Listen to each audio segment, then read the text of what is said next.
And we're live! Hello, everyone! Yay! Yay, we made it. We're a bit and I late, remembered but... just in time to mute the video so it didn't start playing in the background. I muted it like the moment I opened the tab when I was getting ready, just to avoid it. I usually do, but then we were so close. Yeah. I put some effort into my look today. Yeah, I know. I did not. We're going out later, and I decided to get it done now, so... That's fair. Also, it kept me awake. From the moment I was supposed to wake up, like shower, get coffee, those things weren't enough, so I put on makeup. I did not stab myself in the eye. Oh, that's always good. Despite me being super asleep, so it's perfect. How's everyone doing? Everyone's asleep. Nice question, Alina. For all of you not present in the chat, how are you, people? I mean, this was bound to happen. People have been awake at weird times for our streams for a while. Oh, Natalie's here. Hi. Oh, Natalie. Woo. Yay, it's not just us. Well, not us. Oh, so exciting. Yay. Oh, that's such a relief. Yeah, so today we're just wrapping up this month and what was left of the other one after we streamed. I think there was a day. Yeah, there was like a day left in April. When a lot of things happened, at least for me. I mean, I published The Edge of Hope Wide on that day. And the pre-order for The Breaking of Bonds. Not that I promoted either, because Amazon is a slow ass and my book is still not free. Yeah, you did, Natalie. That's true. You timed it perfectly. And to be fair, probably most people are asleep, but I'm glad you're not. Yeah. I really am. I like having people around when we stream. It's so much fun. Oh, it's so exciting. I think it was last month, wasn't it, when no one got a notification until an hour in, and so it was just you and I talking for an hour with no one in the chat. Yeah, that was fun. Good time. Yeah, I mean, we had fun. Yeah, we did have fun, quite a lot of it. Also, if I didn't mention, this is my first coffee of the day. I've literally got one sip of it. So if I'm not coherent and stuff, I haven't had any coffee today either. And I'm now drinking wine, even though it's 4 o'clock in the afternoon, because I finished a book yesterday. Yay! I felt like celebrating. I know you did. It was like 3 a.m., right? When you finished? 3:30, yeah. Wow. But you finished it, and it's your longest book ever, so we should drink to that. Cheers. Cheers. I drink alcohol, but there's none in my house. And second of all, I would go to sleep immediately. Yeah.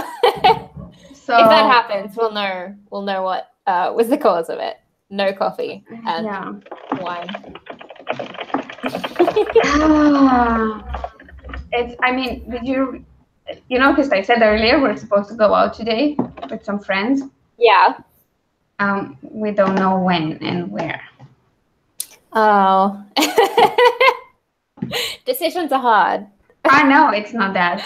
To be fair, not my friends, Mike's friends. I just, adopted them. Okay. They said we should go out today. Nobody knows what time, and they're super disorganized. Okay. And it's to the point where I always ask Mike, how did you manage to stay friends? I mean, how did you ever see each other? But apparently they managed. And I mean, like when I make plans with my friends, okay, my friend Alina from Bucharest, she has 2 kids and a gazillion jobs.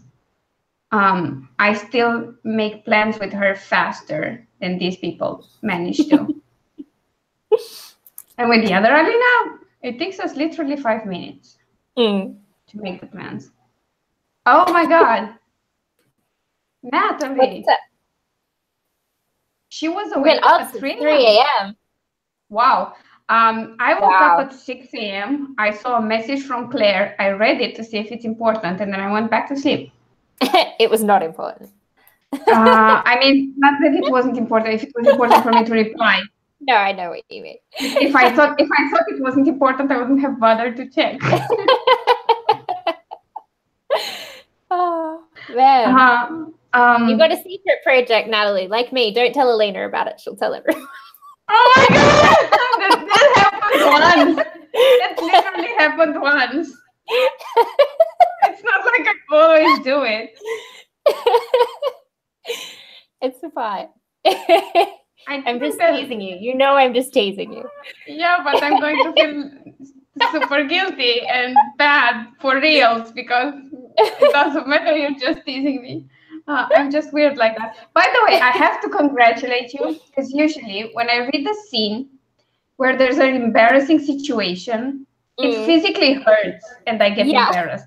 I can't watch movies with embarrassing scenes. I'm the same. I have to leave the room if something's getting too embarrassing. Yeah, but and yet I write the books I do.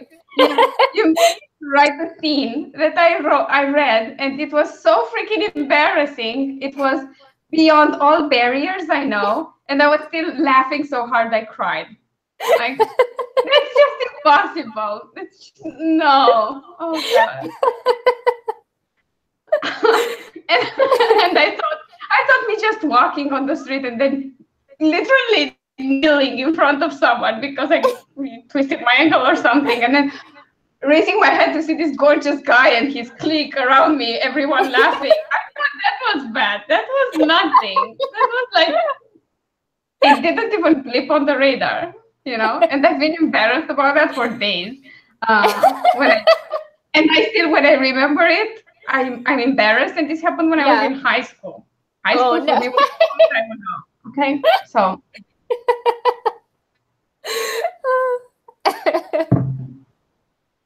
Yes, wonderful. Natalie's going to join me in teasing you now. yes, please, Natalie, good. But if you could also make all that teasing about my writing so that we can put some shame into it. Yeah, Shaming is great. Yeah. that would be fantastic. Funnel it all into peer pressure. Yeah. By the way, I calculated how many words I've written so far. Because I said I would. I forgot the number. I will have to do it again. Mine's up a little bit since yesterday. I think I'm. Yeah. Hold on, I might still have it open in my calculator. I don't. I think it was 216,000, right? Wow. It was somewhere around that yesterday. Yeah. And then I wrote about 3.5 yesterday, and I'm on 3 and a bit for today. Yeah. So 222, somewhere around there. Nice. Yeah. So I would like to point out we're already in March goals. Yeah. For you, not for me. Yeah. Oh, that's exciting. That's better than my average per day for camp. Yeah. Oh, definitely. I'm doing better this month than I did last month. I'm doing meh, you know. But I've been doing a lot of editing this month. Yeah. So you've had a bunch of like admin, and going wide takes so much time. And still, I've written 167,000 words. Nice. And 553, like whatever. Yeah. Let's say 167,000 words this year, which is not bad. Yeah, that's really good. Well done. We're going so well. Yeah, we are. Yeah. We're behind, but still. Yeah, we're behind, but, you know. I would like to point out that I had an entire month with 1,400 words. Yeah. That was March. Yeah. So that's why I didn't write more. It's not because writing is hard and it takes forever. It's because I didn't write.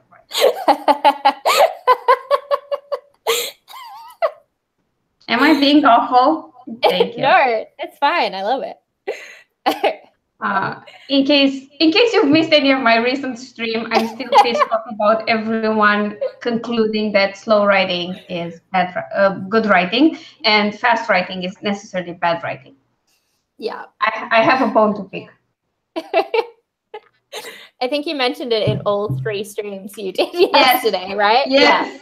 Yeah. Because like the moment, I mean, I talked about it on Sarah's stream, which was like Friday evening for most of the world. And it was Saturday morning for me. So it was all like Saturday morning, we chatted a bit. And then in between the stream with you and my stream on my channel, I watched that video that I told you about and I got pissed off again.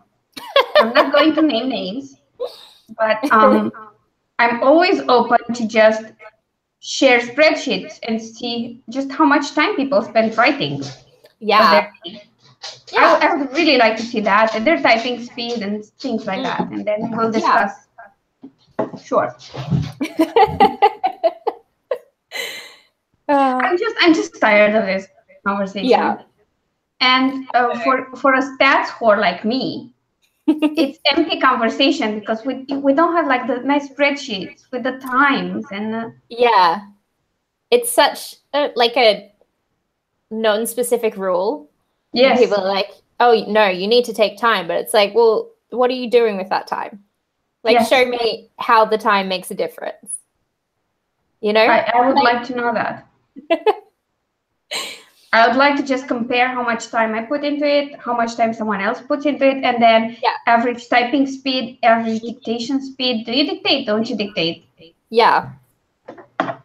Like, I would like an actually honest conversation. And I would like to see any other artist out there who thinks that working less on their craft makes them better.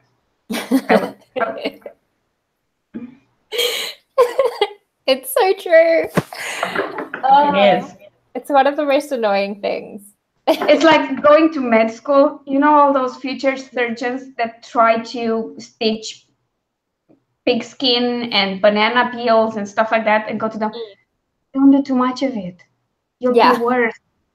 Like, don't practice so much. Yeah. Just do one stitch a day and then like unpick it tomorrow. That's how you do it.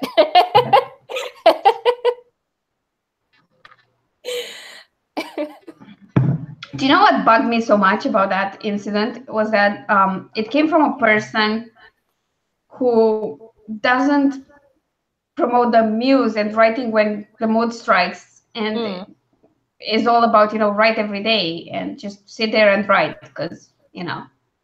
Yeah. Other jobs if you write every day, how can you not finish something faster than that? I don't know. I would like to know. I would honestly like to know. Because, I mean, I've been doing this for a while now. And, I mean, like, look, I'll be really honest. It took me years to finish my first book. Not years of actually writing it, just years to get it done and revise and decide to publish.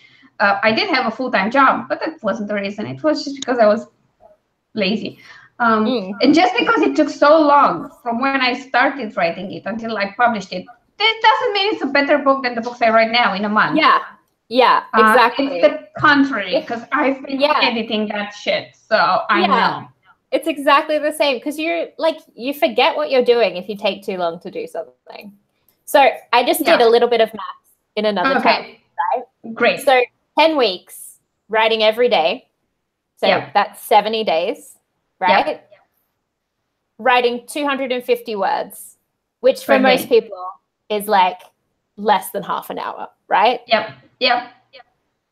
You're still going to get like 17,500 words writing that little. Like, that's like a decent chunk of a novel writing very, very little. Yeah. How, I don't get it, you know? Yeah, I mean, if you double that just to have an hour a day. Yeah, sure. You're like, you get half the novel. Yeah. So that's 2 weeks, 2 months and a half. So in like 5 months, you get a full novel. Yeah. So you get 2 novels and a half per year. Yeah.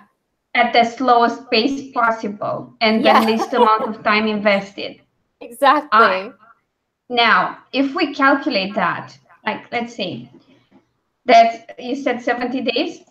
70 days. Yeah, my average for 30 minutes would be like 1,000 because I write about 7 in 20 minutes. So let's say 1,000. Yeah. No, let's say 800 words. Yeah. Yeah. So only writing half an hour a day, I finish 56,000 words in 10 weeks. Yeah. If I make that an hour a day, it's 112,000.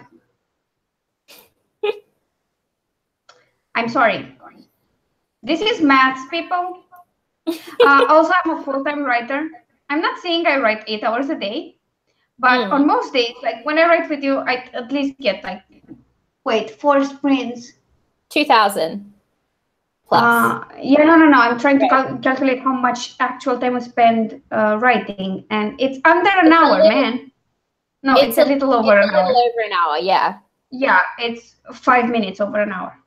Yeah, 5 or 10, depending on if we do 1 or 2 20 minutes, right? Yeah, okay. Yeah. An hour and 10 minutes per day of writing, and I get 2,000 or 2,500 words. Yeah. So, sorry, man, I write faster. It's not my fault. I've been doing it for a long time. I wrote a lot of books last year as well, and I wrote books before that, and short stories. I got better at it. I'm sorry.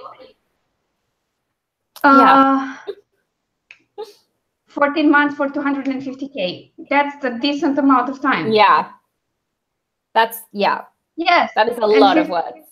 Yeah, it is. And you still had a decently low average word count per day.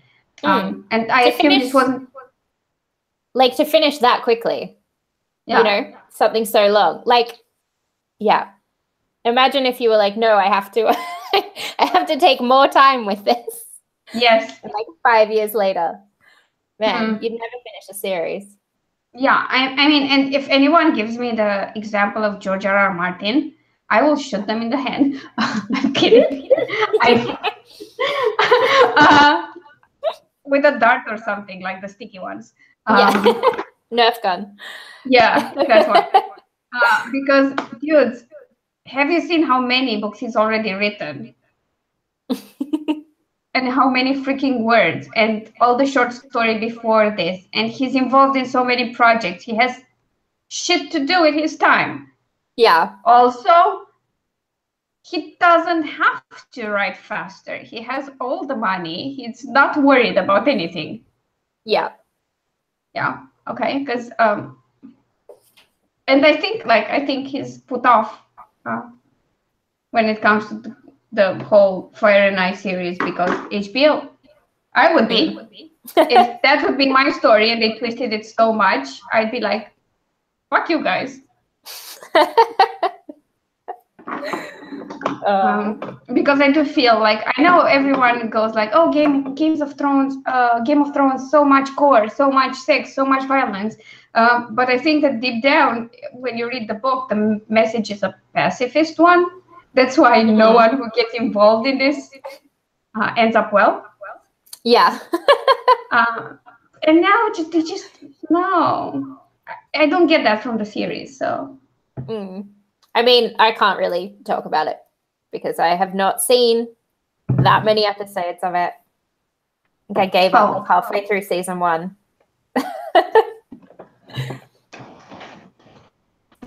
Sorry.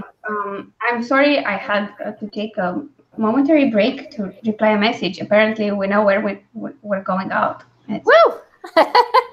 That's exciting.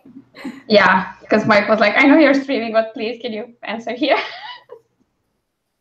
Yeah. It's a simple question. It's cool. Oh, I'm going out. I mean, for me, it's important to go out earlier because we're going out pretty early. Yeah. Well, late afternoon because it's like 4:30. Because then I'm on time restricted eating. I started kind of late today. I started kind of late because I woke up and did all the things before coffee. But I still have to, cut everything at 6. And I would like to have time to have a coffee before. The place where we go to make a good latte, and I like it. Natalie, this is great. Yeah. He said he does about 1,100 words a day. Who? George R. R. Martin? Yeah. Well, that's a lot of words. But he doesn't only write one book. That's the whole thing, because he's involved in a lot of other projects. Natalie, yeah, you're totally right. Yeah. Writing 3,500 to 6,000 words a day now, because if you keep adding more words every day, you just get faster. Yes, that's exactly right. Yeah. And like my and you get better. That's the thing. Yeah. Like there will be better words the more you write. It's like completely the opposite of what people seem to think. Yes. Move over to Cambridge. Wolf Riders. Like, yes. My target for this month is to keep it at 2,000 to 2,500 words per day for like 5 days a week. For the simple reason that I have a lot going on. I have a lot of editing. I have a lot of releases and admin stuff and things like that. I need to get a new privacy policy done and all of that. Post it on several websites that I manage. There's a lot to be done. And I still aim to finish 2 novellas, which will mean I do intend to write about 50K this month, which is a slow month.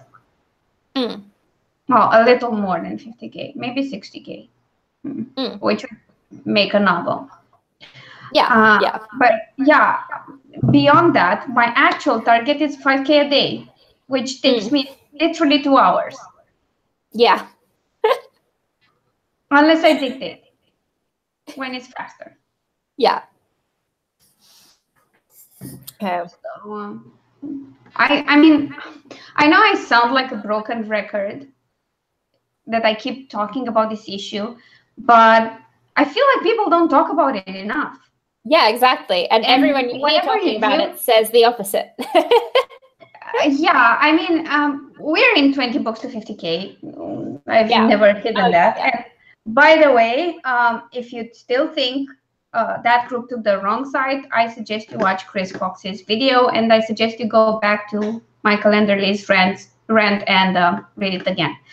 Because if telling you he took on a Marvel licensee over trademark on a word and won isn't showing you what side you should take, then I don't know what's wrong with you. I mean, to me, it was a quite partisan stance. Like, it wasn't like middle of the road trying to appease everyone. Yeah. And we're talking about Cockygate, by the way. Yeah, we're talking about Cockygate. Obviously. We just mentioned copyright, but just in case anyone was confused. Yeah. So trademark, not copyright. It involves trademark. Oh yeah. Journalists don't know the difference between copyright and trademark, like we discovered yesterday. But you can ramble all you want, Natalie. This is what we do, literally, in all our streams. We ramble away. It sometimes is about writing. I mean, yesterday's stream was kind of strange. We were talking about foods and weird food we've eaten. So, yeah, never mind.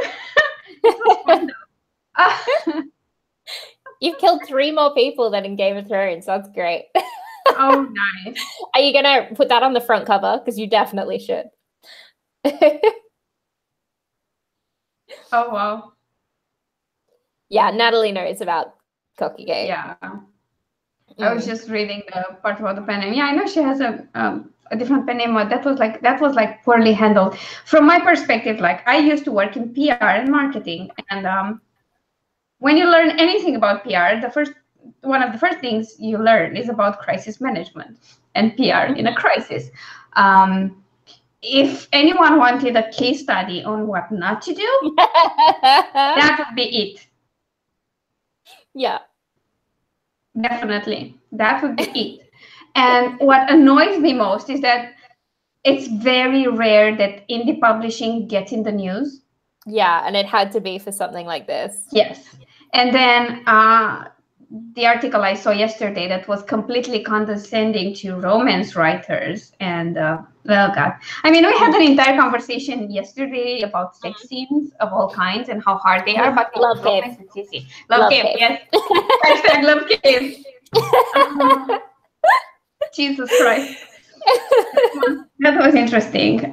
So yeah, I mean, that's what pisses me off about this, and the fact that we can't, like, us as a community. Yeah, we're super helpful when something like this happens, but it's very rare that people do it every day. Because I was just looking, like, I don't know if it's the same for you, because I don't know how many author friends you have on your personal profile, but my Facebook profile was flooded with the same post copied by all authors. This is how you indie, and then post a link to one of your books or your most recent release or whatever. And there were like dozens of comments with links to books. No one goes through them. I had like 30 of those on my feed. No one goes through them. It doesn't help. If you want to help other indie authors, connect with them, and maybe when they have a release, share it then, like an individual post that people can see, which is what I do. Also, maybe buy indie books.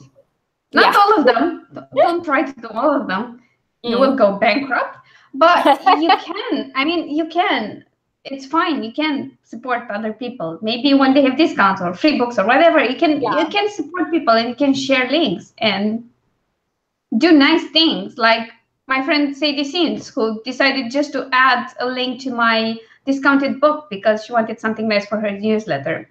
She just did it, like, not expecting anything in return. And she does it all the time. It's not the first time she did that. And I find it, like, incredible. That's awesome. There are people who will share their experiences, and they'll get into the conversations about money and how much money they make, and share they share their book reports. Like, and tell you what avenues they followed just to get there. So there are people like that in the industry. But when there's a scandal, that's the thing that people do. We first band together, and then we start to rip each other apart, because that's how the conversation about fast writing is bad writing started. We were supposed to build each other up and help each other out, but then don't write fast, because that's bullshit. Which is so freaking annoying, and it just saddens me. Like, it saddens me. Because I was like, oh my God, when you have all the 1-star reviews, you realize your book is crap. Those they're like, and if I don't have the 1-star reviews, does that mean people are too stupid to realize my book is bad, or what? Because clearly it's bad. I've written it fast compared to you. So like, that's just, I mean, I've seen authors release maybe 2 books a year and still get a bunch of 1-star reviews. Exactly. How is that better? It's such a silly argument. Yes, it is. Yes, it is. And I mean, of all the streams I discussed it on lately, I think this is the most appropriate thing it's about. Because we're talking about publishing 20 books this year. Some of those are bundles and box sets, by the way. So, but I'm currently on 2. What, you've released 2? Just 2 books? Are you sure? Oh yeah, because you released New Year's Screw You and then the box set. And now I have 3 finished manuscripts sitting on my computer, because I'm holding back for rapid release. Well, yeah, but still. I have a bit more, because I released Elixir of Flight in January. Then I had a short story and the Valentine's Day novella in February. In March, what the hell did I release in March? Oh, I think it was a box set. Yes. And in April, it was Gaming and IRL boss fights. And then at the end of April, it was The Age of Hope, the re-release, wide. And then the box set. And then the box set. Yeah. And the Breaking of Bonds will be out on the 20th. Yeah, see, you're a gun. Yeah, but 2 of these are re-releases, so practically new releases are just 2 of them. 6 of them, sorry. I recovered 6 books. Yeah, you recovered a lot. I published them. I re-edited some of them. To be fair, I changed my strategy.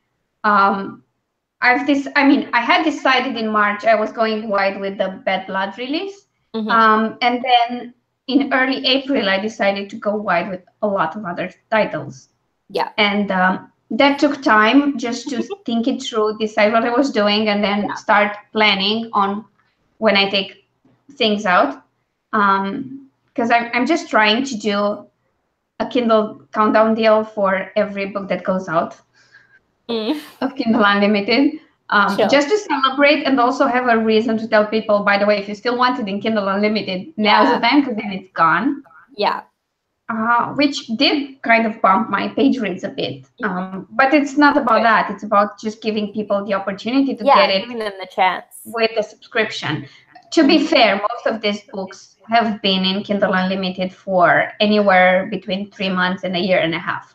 Yeah. So there's been time. Yeah, they've had time.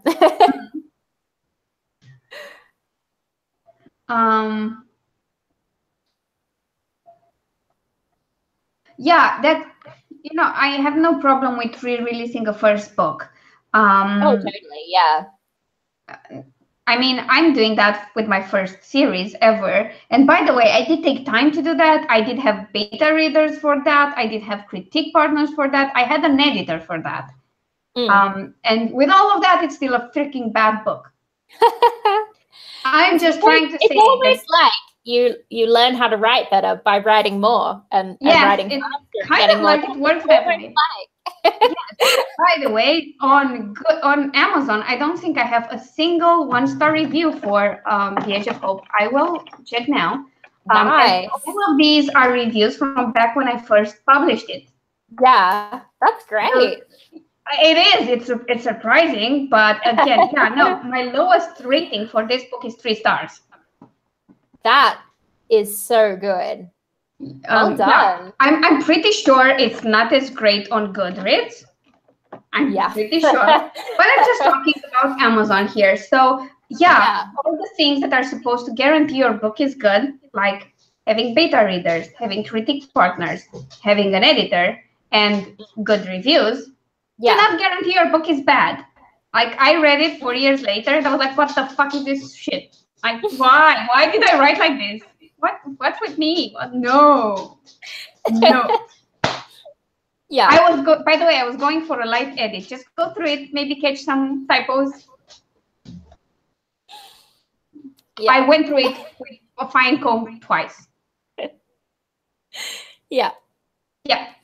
So it's almost like the more you practice your craft, the better you get. Yeah, almost. Sure, you need like, I don't know if I should call it talent or a passion for storytelling. You need that to go through all this crap to write books.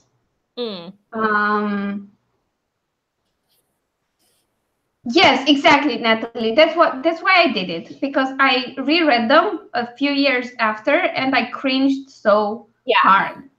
Like hard. Exactly.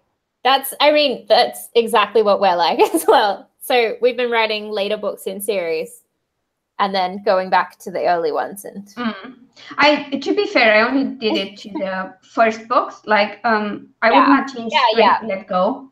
No, I've only done it to... I only have really 2 main series at the moment that are old. So I only had 2 books to do that too. Yeah. But I've done it with Losing Your Head, and I then did it with Deadhead more recently. Yeah. But your writing changes as you write more and changes over time. And you want the first book in series to reflect what the rest of the series is like, Yeah, that's true. That's true, because now I'm editing book 2, and this was written a bit later and then edited a lot later than the first one. after I had released some more books, and with a different editor, wasn't as bad, obviously. But it's like I changed as much as I changed in my second pass through the Age of Hope. I mean, I still think there are things I can change and do better, and I'm kind of cringing at the thought of then reading through the chunk I have from book 3. Yeah, I'm kind of dreading that. At least I know what's happening. Yeah. How many words do you have already done on book 3? I'll check. I don't remember. I think it's like either 25 or 30K, something like that. But I don't remember if I already took out a part that I really wasn't happy with or not. Yeah. So let me just launch the document now, and I'll tell you.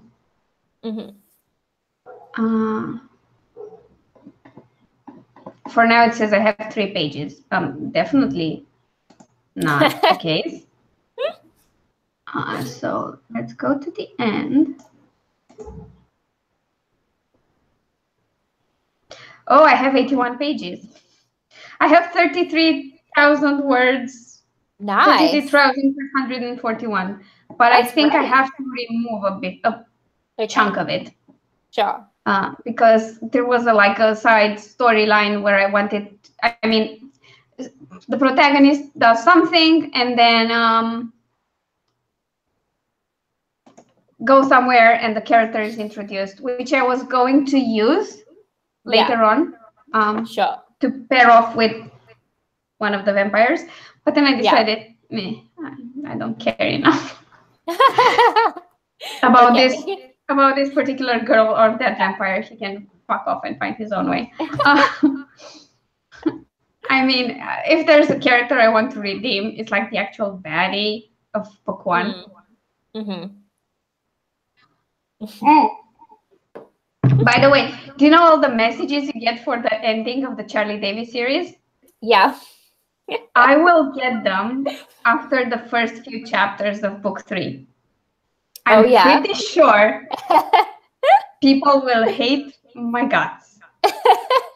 Which is interesting because, well, I can't say it. But when you read, you'll understand why it's so interesting. Yeah. Okay. Oh, I'm nervous now. I would like to say that it's going to get me back so hard for that end. A bit, yeah. A bit. That's cruel. That's cruel. But there was no other way.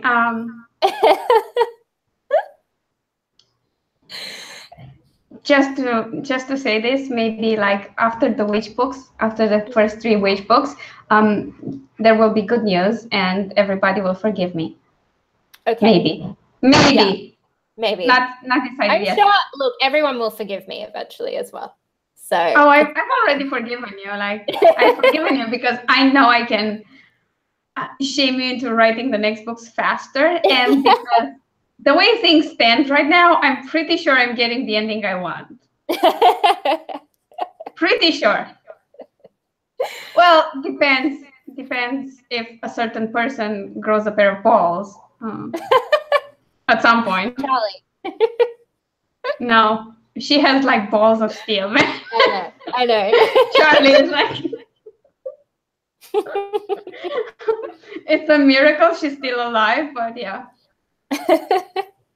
Natalie, I never had a problem with dialogue. The one thing I never had a problem with was dialogue. I mean, even if in its first iteration, people were raving about the witty dialogue and whatever. I never had problems writing dialogue that seems to be dialogue, like things people would say. And that's because I imagined the dialogue running in my head. Yeah. And I kind of hear it. What I had issues with was a bit, not dialogue tags, more like action tags and showing things rather than telling them. That's where the problem was. Yeah, like you. I replaced a lot of telling. A lot of things. I don't know how people didn't complain about this. It surprises me. And this one, I mean, I gave a lot of free copies of this over time. Like I expected more people to rant about that. They didn't. They had a problem with the protagonist, some of them.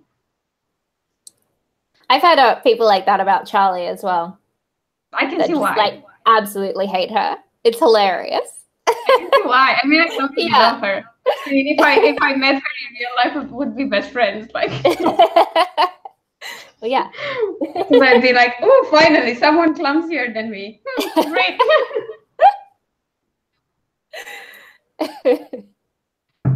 I mean, Alexa is not the most graceful person ever.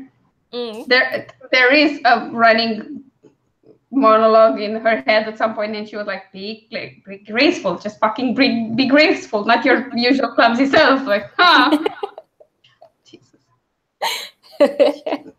The men in the book are way more graceful than her.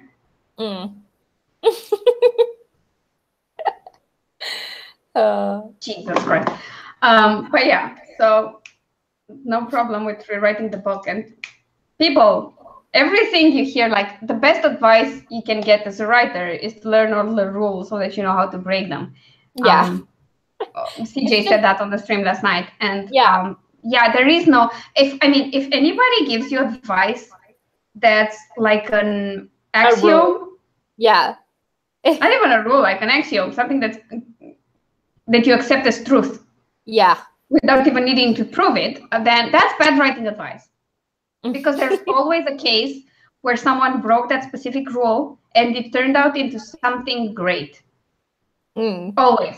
And yeah, I mean, that's how I see it. And that's how we go about it. And we write a lot of books and write a lot of words. And you should definitely keep following us this year as we go crazier and crazier and crazier.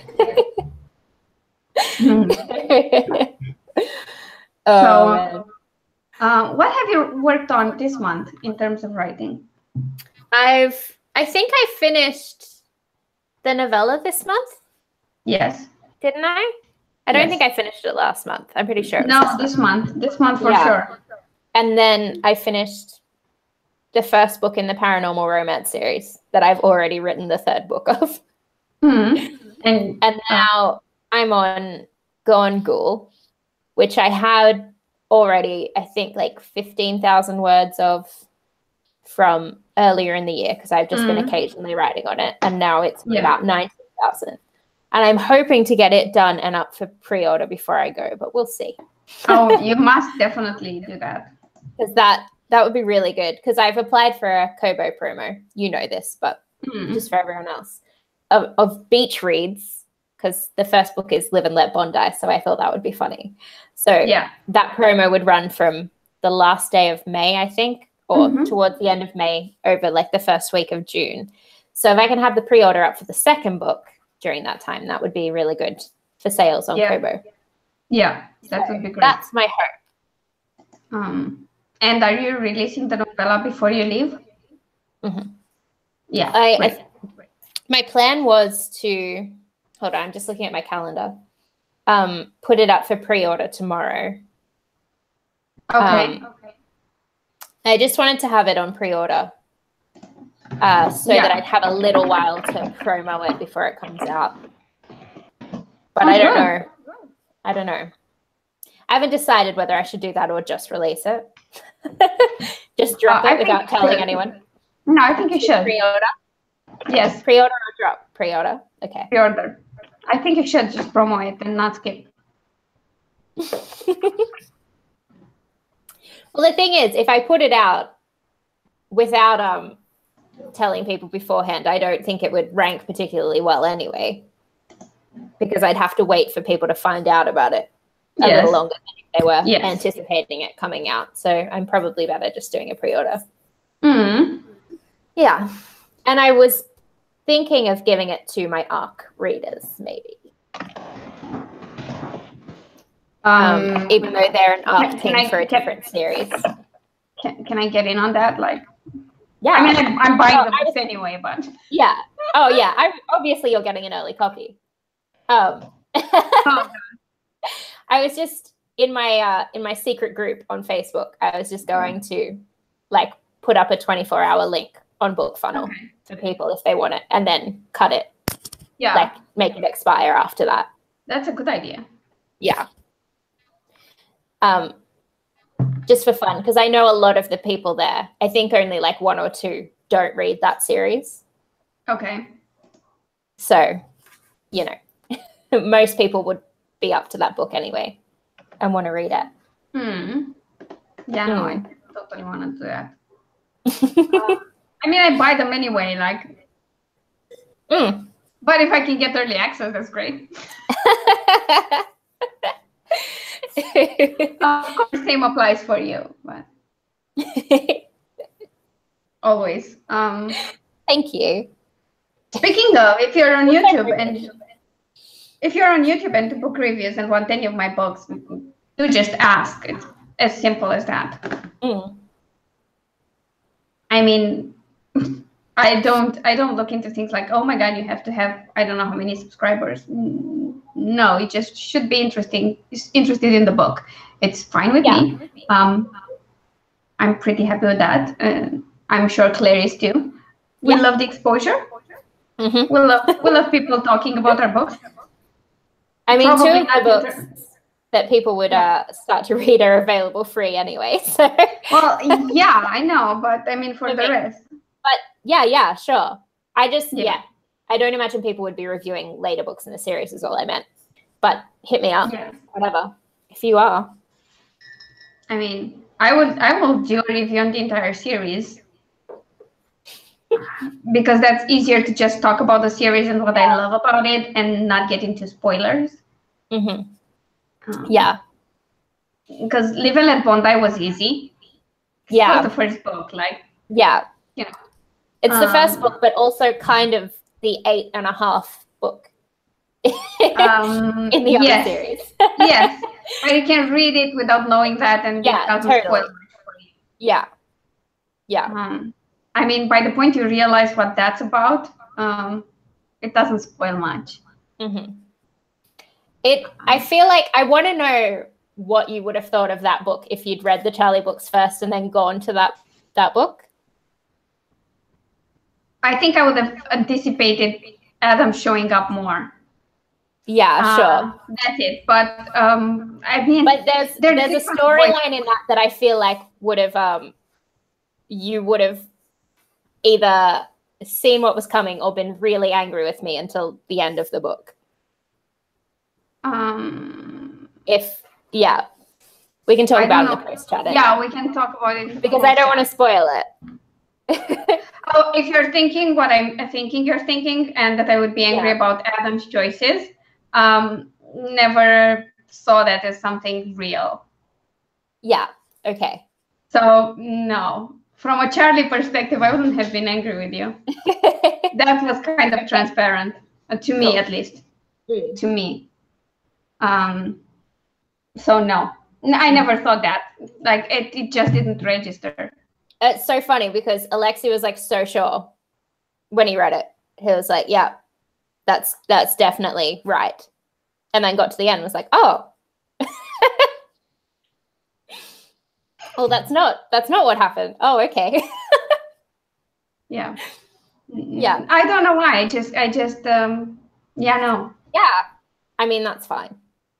I think people who'd read the other series wouldn't think that, and would the whole time be like mentally telling the character stop being an idiot and just say something. Yeah, that was me. Yeah, that was me. But it was. I mean, I didn't know Adam at that point. But just because I knew the 2 POV characters, I was like, "You're an idiot." No. No. Yeah. That's why. Like, I mean, I think her voice was clear enough to me that no, I don't. I mean, just my perspective, and I knew nothing about Charlie at that point. Yeah. Okay. Cool. So. Yeah, no, you're fine. It's fine. Everything's going to be fine. Oh God. So yeah, I've been working on. Well, I started working on the third book in the werewolf series, and then I just set it aside. I got like 7,000 words written. Yeah. And I've been, now that I'm done with my werewolf book, just by the way, I'm getting back into reading yours, and I'm enjoying it. Oh, nice. Just so you know, because I didn't want to steal your werewolf things. I was like, I can't read this while I'm writing my werewolf book in case I get mixed up. Oh God.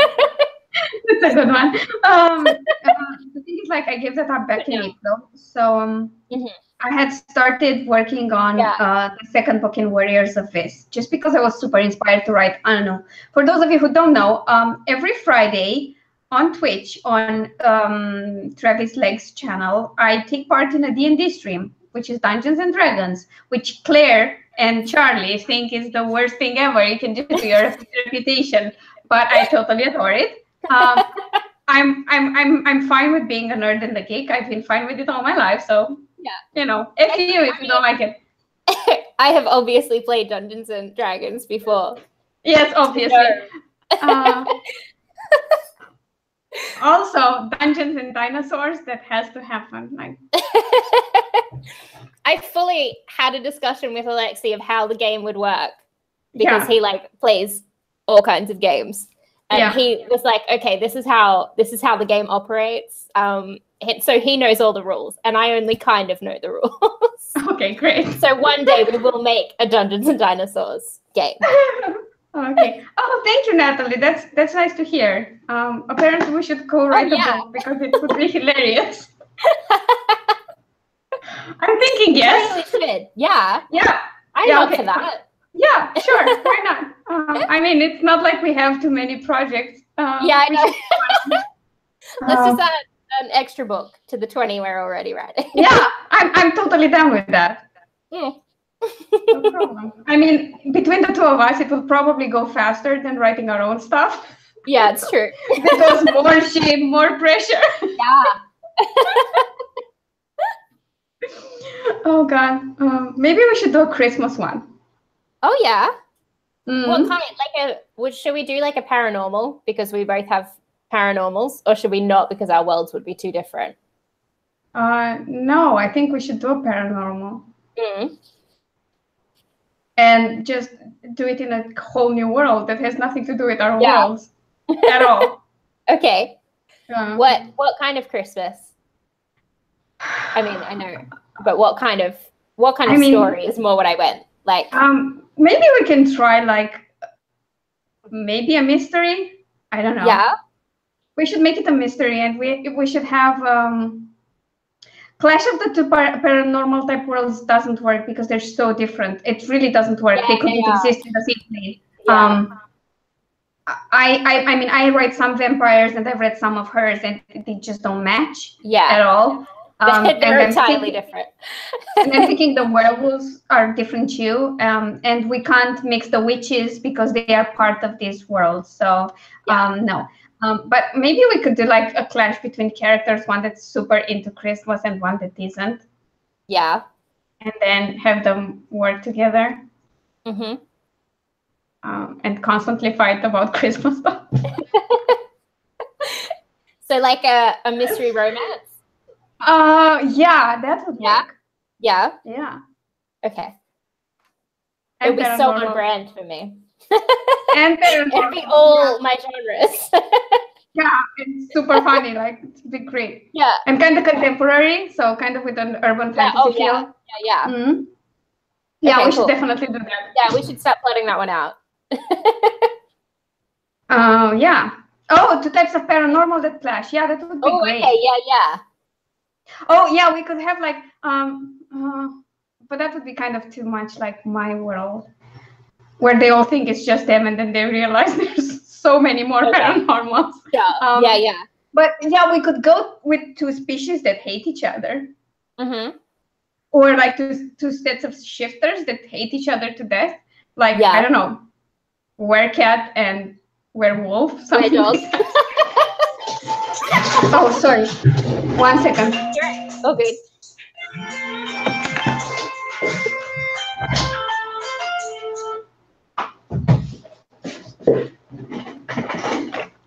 sorry. Apparently, people don't know I'm streaming. That's all right. Oh God. But yeah. So where were we? Oh, we were plotting this. Yeah, we can do it something like that, or just we can think of 2 types of paranormals that just don't mesh well. Yeah, for sure. Yeah, that would be awesome. So yeah, you'll have that for Christmas. Cool.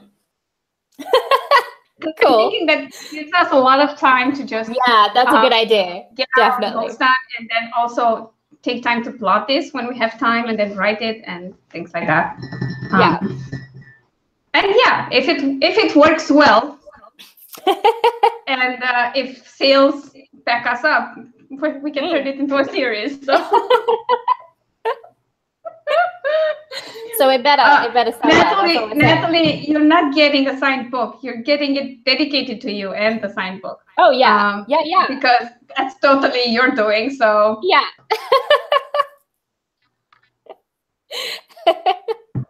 If it happens, you might just get like a signed book plate from me, because sending a book here and then back would be ridiculously expensive. Yeah, maybe. The shipping costs more than books in Australia. Same here. Yeah. Same here. Sure. But I think. But also, books in Australia cost like $40.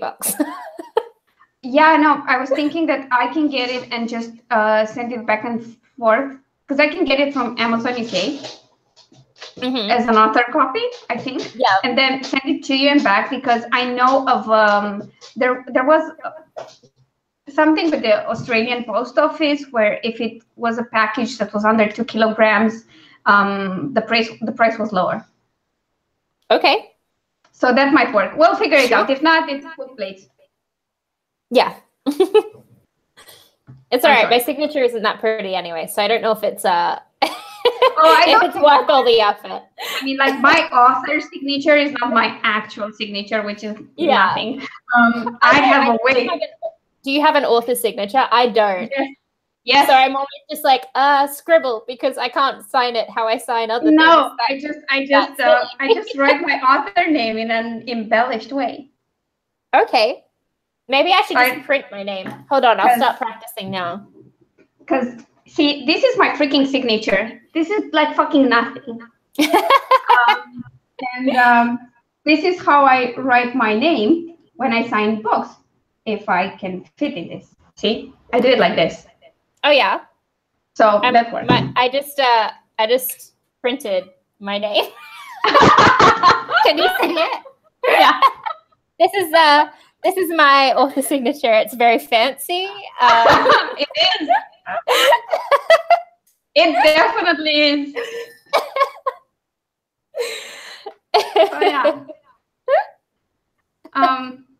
If we thought we had nothing absolutely fascinating to share on this stream, we shared our author signatures and the fact that we're working on a project for Christmas that we don't know much about. Yeah. And by the way, if it turns out horrible, you can all blame Natalie. Yeah, exactly. It's not our fault. It wasn't even our idea. So the truth is, like, if we get excuses to start a new series and create a new world, apparently we take it. Yeah, it's so true. Every tiny idea, I'm like, yep, new series. I'm down for that. I want. Oh yeah. So yeah, for sure. I'll take you up on that. Yeah, and now we have a good reason to finish this project. Yeah, I know, right? I mean, we're such typical book nerds. If you want to get us to do something, promise us books. That's how it works, apparently. Oh, totally. Also, by the way, insider trading here. If you want Claire to do stuff, maybe promise her pig stuff. Yeah, it's true. Pig merchandise. Yeah. Or an actual piggy. Yeah, if you want to get me a pet pig. They're harder to get in Australia because we're not allowed to have pot-bellied pigs. They're not allowed in the country. They're weird about certain animals because of quarantine here. So it's like. But can you have the little ones? No, I don't think so. Oh. So it would have to be a huge one, which is fine. Oh, so your books releasing in January 2019, so it would be just right after ours, which would be like the perfect timing. thing. Yeah, works great. Works great, Natalie. You've got yourself a deal. Oh, this is so great. It is. Oh, how exciting. It is, because I had no idea what to release on Christmas, because I wanted a Christmas book. And I have an idea for a New Year's book. It's been on my mind for a long time, but that's a New Year's book. And I have an extra dog in Winter Wonderlands, which it will go wide around that time, and I'll discount it and heavily promote it. But I wanted something new for Christmas, and I had nothing, and this works perfectly. Yeah. I'm so happy now. That's so good. One less thing to stress over. Yeah. We were talking about writing, though. Right. So, like I said, I quit writing the werewolf thing in April because I don't know. I mean, I wasn't feeling it right then because I was too inspired by the Anu thing. That's how we started. Yeah. I play a character called Anu. Yeah. And I wanted a version of him that's less self-centered and less of an asshole and less of a man whore. Okay. Fun fact, he got an elvish, super powerful wizard or whatever she was, captain of a ship, airship, by the way, like a huge balloon. Yeah. Like a ship with sails, but in the skies. And first he was mad at her, and then he discovered she had boobs, and she was like, eyes up here. And he just, arched a brow and said, well, kind of enticing. And then he smiled. And I had to make a, I don't know, charisma or persuasion check, something like that. I think charisma, because I don't have a lot of charisma. I have persuasion, but not a lot of charisma. And I rolled a natural 20. And then the other day when we played, he tried to just smile at the dwarf and get him on his side. And it worked.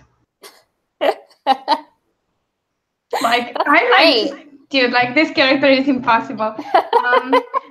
And he's into makeup and jewelry a lot and fine clothing. He's a prince anyway. And I wanted that character, but make him more bearable, easier to swallow. Yeah. And I decided it would work great as a love interest for one of my Warriors of this books. And I started writing that. And I started in April. I had a bit of it. And then this month I continued working on that. And I'm on the last 3 chapters now. Yeah. That's what I did. And other than that, I did a lot of freaking editing. Yeah. That's what I did. And releasing stuff and moving stuff wide, which, by the way, from my perspective, it kind of takes a day for a release pre-wide. Yeah. And in that time, I do a lot of promo. I write my newsletters. I write blog posts. I swap things, and it's all good. Now, when I first started moving stuff, it took a day just to upload everywhere, create accounts and whatever, and format them and things. Now, it takes a couple of hours to upload everywhere. So I think if I do it enough, I'll get it down to 1 day for release with everything. Which is pretty fucking awesome. So, but it's nice. It's good. And I intend, by the way, to finish this book. I will try to finish by May 15th. Okay, so 2 days. Well, 4, but 3, adding May 15th. 3. Yeah, okay, cool. And then I'm going to focus on the 3rd book in the Flyer Chronicles series, which I thought it would be a trilogy. Yeah. I really thought it would be a trilogy. Yeah. Might be longer. That's fine. Might be. I'm not. Yeah.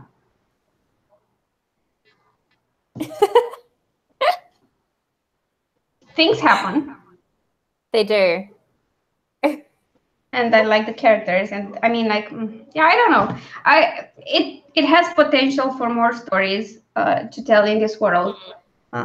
It's not a situation that I can resolve in one book. Yeah, sure. You know, there's an uprising, and it just starts at the end of book 3. Like, it gets out of control at the end of book 3. I can't end it there. Yeah. I mean, I could, but then I'd be stoned to death. Yeah. I did a lot of things in the first book in the series to be stoned to death. I don't want to add to that. Yeah. Because people, apparently, if you have a character that goes super dark for a while, they should not be likable. Only dislikable characters can do bad things. Had I known that before writing the book, I would have still taken it as a challenge. Like, obviously, that's how the book. As if that's not even like slightly true, though. As if everyone doesn't always go for the villain, you know? Yeah. Funny you should mention that.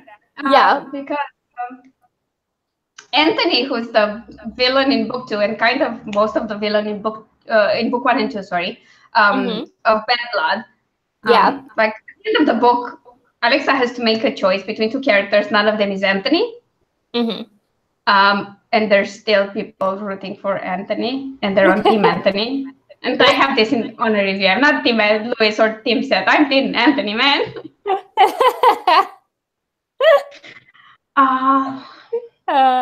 That's great. I love him a lot too.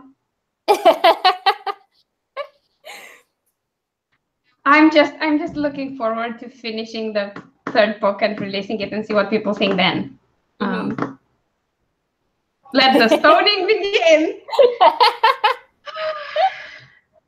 I mean, I think book 3 will compete with a George R.R. Martin book.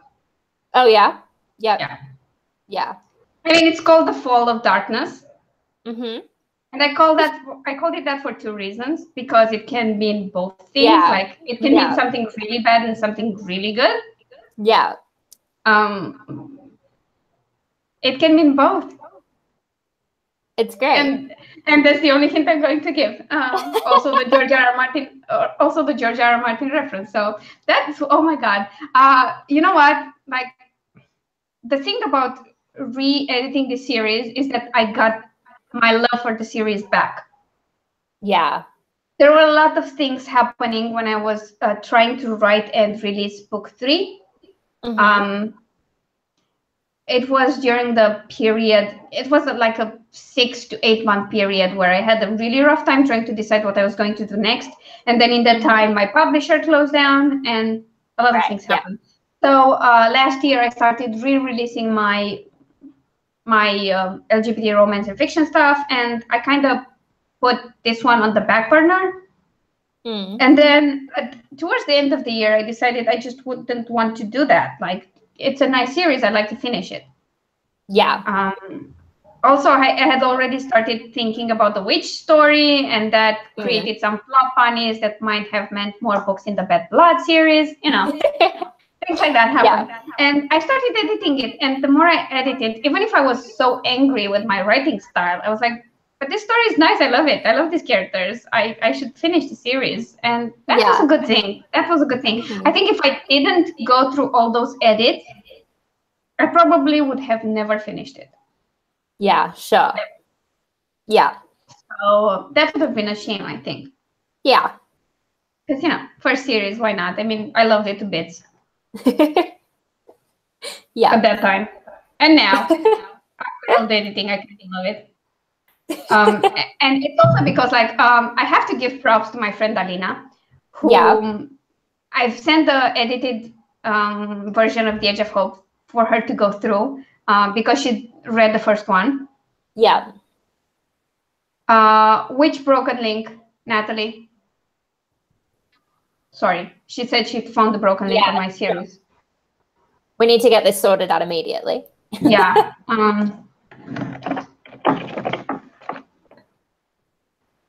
Let me just see.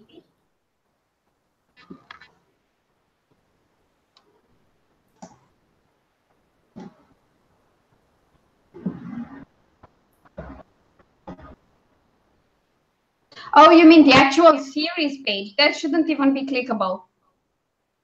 I will change that. That's an old page. It shouldn't be clickable. Only the other ones, the actual series. And I think those all work. Or I hope so.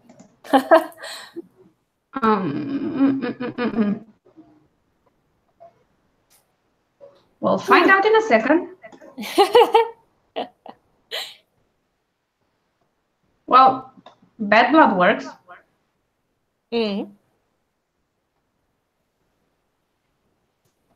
Famous on the internet works.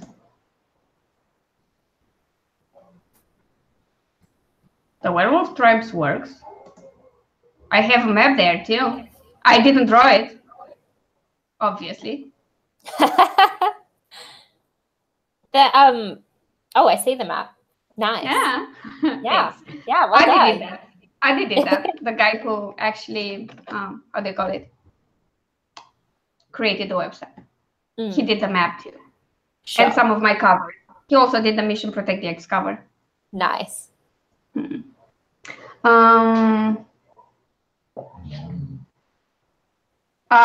you click that from the actual series page? Because that will go away. That shouldn't be clickable. So everything that's there, it's old and leads to old pages. Yeah, no. Oh, by the way, Alina, I just spotted a typo. Where? On the lead to follow page. Oh, great. It says strength to let go is spelled this.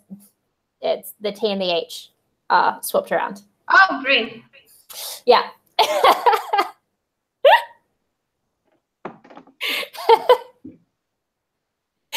So good. It's fine. You think spell check would you would think. Not always. I'll correct that after the stream. It's no problem. Natalie, I know you think that's a good page to have, but it's kind of a bit extra, and I'll tell you why. Because when you go to my books, they're listed by series. So having another page to list by series is not needed. Right. So that will not be clickable, and you'll be able to click on the actual series. Or maybe I'll just do a short intro. I don't know. But it feels extra to me because they're already like listed by series in my books. Yeah, sure. So it's just it might lead to duplicate content, and I just don't want that because Google is bad about this. Oh yeah, of course, yeah. So yeah, all the links in the actual series page, those are old links that will be removed for reasons. That's already on the series page, and that will be duplicate content. What the hell is wrong with me? And when you have a lot of duplicate content on your website, then they don't really show on search pages. It's an SEO thing. So yeah, they don't like you to repeat yourself much, which is kind of okay. Yeah. It's the reason why if I do blog tours now, I make sure every blog gets something unique, like a unique excerpt or a unique guest post or an interview. Yeah. Because the book stuff, the details, the links, those are the same. So yeah, that's how I go about it. So yeah, I'm going to finish Flyer Chronicles, and that's my plan for writing for this month. Sure, if I get like super productive and I finish faster, I'll get into a third Bad Blood book. If not, that's my project for June.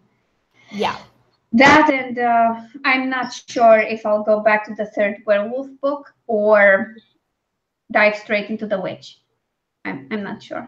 I should finish the third werewolf book because that will ensure 2 releases.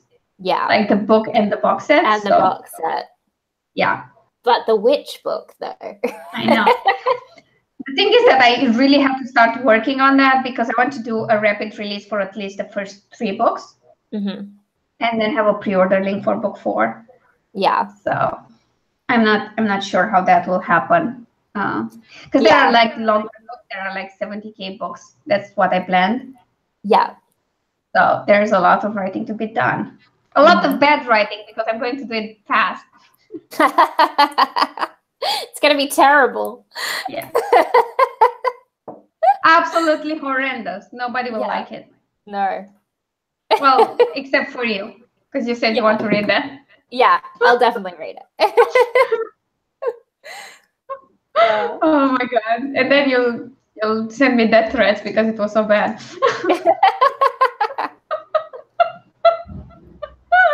I like it that we can make light of the situation. Yeah. Even if it's so annoying, so annoying. Like, what's wrong with people? I don't even know. Yeah. I mean, I find that, I don't know how this is for you, but the older I get, the more I dislike people. Oh, yeah. But then I never liked them in the first place, so. I kind of do. I'm a really exaggerated people person and people pleaser. Yeah, sure. I had to work on that and tone it down. Whereas I took the Myers-Briggs test and got 95% introvert. And when I told one of my friends, he said, "Did you click the wrong answer for one of the questions? Because 95 seems inaccurate." Yeah. It should have been 100. Yeah, it's a bit like, right. Yeah, I'm like, actually, this was something that kind of worried me a lot. Because there aren't a lot of extrovert writers. There are some, not many. And I was like, I felt like I was like the oddball out. Yeah. For just this reason. I mean, there are plenty of other reasons for me to be the oddball out. But this was like the first time in my life where being an extrovert came into play, and I didn't belong. I felt I didn't belong because of that. And I couldn't quite relate because when I went to my first con, I was like so happy, people everywhere, and I wanted to do more things with people. And then we get to the there was this club outing, and I wanted to go because in Munich during Pride, they turned the city hall into a gay club. Right. Okay. Like the entire city hall. Yeah. And the main courtyard, let's say, like the outside. It's not the outside. It's like an inner garden courtyard. I don't know how to call it. It's all stone and concrete. There's no grass, so it's not garden. It's like an interior thing, and that's huge. And that's where the main club area is with bars and stuff. And then when you go through the building, each area is a different club with a different kind of music. Yeah, because the building allows for that. And I really wanted to experience that, even a bigger crowd. And my friend Eme, who'd been traveling with me from Bucharest to Munich for this event, said, "Yeah, I don't think I want to do the club. I had enough people around me." And I couldn't relate. I understood her, but I just couldn't relate. And a lot of people just after the con needed like downtime and just to be away from people. And I was like, "No, I'm just getting started." And then all these videos about writers and how they are, and everyone talking about being an introvert. And I was like, well, I'm an extrovert. What if I'm not a good writer because of that?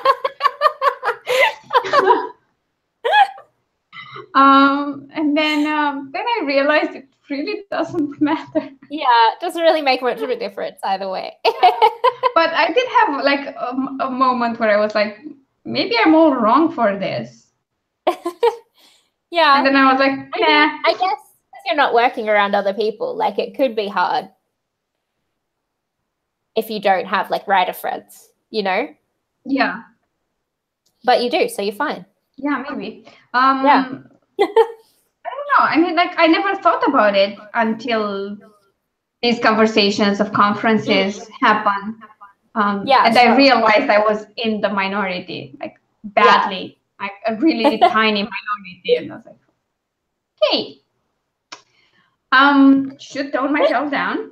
I mean, I'm way better about enjoying time on my own these days than I was when I was younger. Like, I do travel on my own if I have to, and I enjoy it. I did it voluntarily for like a month. I just got in my car and drove through Europe. I did stay with friends in most places, but the bulk of the traveling I did on my own. And it was fine. That was great. I enjoyed it. And then the second time I did it, when I was in Europe for like 3 weeks driving around, it was again for conferences. And to the first conference, I drove with Emma, and we were together then. And then after that, I left to Essex and then Birmingham. Yeah, that was. I think that was the itinerary. And I spent a lot of time on my own on the road. And in Essex, I was hanging out with my friends, but I was staying on my own and doing stuff on my own. So I was fine with that. And at this point, like if I want to go have a walk or something and want to do it on my own, I have no problem. If I really feel like having someone with me, I'll take the dog. Yeah. But before that, I mean, the first time I had to do things on my own when I was traveling was actually on my first writing retreat. Right, sure. Because we were on this little island around Sardinia, and we were supposed to it was a writing exercise. Just go walk around and pick a color and notice all the things of that color. And just even, I don't know, stop somewhere and write for a while, which I did. It was like a small plaza or something. Just in the middle of the town. I don't know, just a few benches and, stairs and flowers and stuff. And I sat there and wrote for a while, and it was like fascinating. And that's how I discovered you can actually do stuff on your own when you travel. Oh, that's so funny. Yeah, it is. But yeah, it's something you should learn, even if you're an extrovert and you like people. Yeah. I think it's important to learn to enjoy yourself. Like your own company. Yeah. Helps you, especially if you want to work on your own. Yeah, for sure. I don't know about you, but I do have friends who can't do this, can't work from home. And one of them tried, and his productivity plummeted.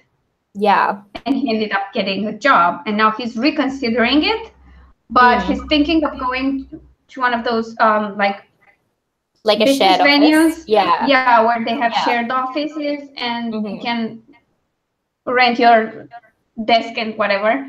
And you're kind of secluded, but you're around people and you can talk to them. And I think that's a good idea for people who need that office environment.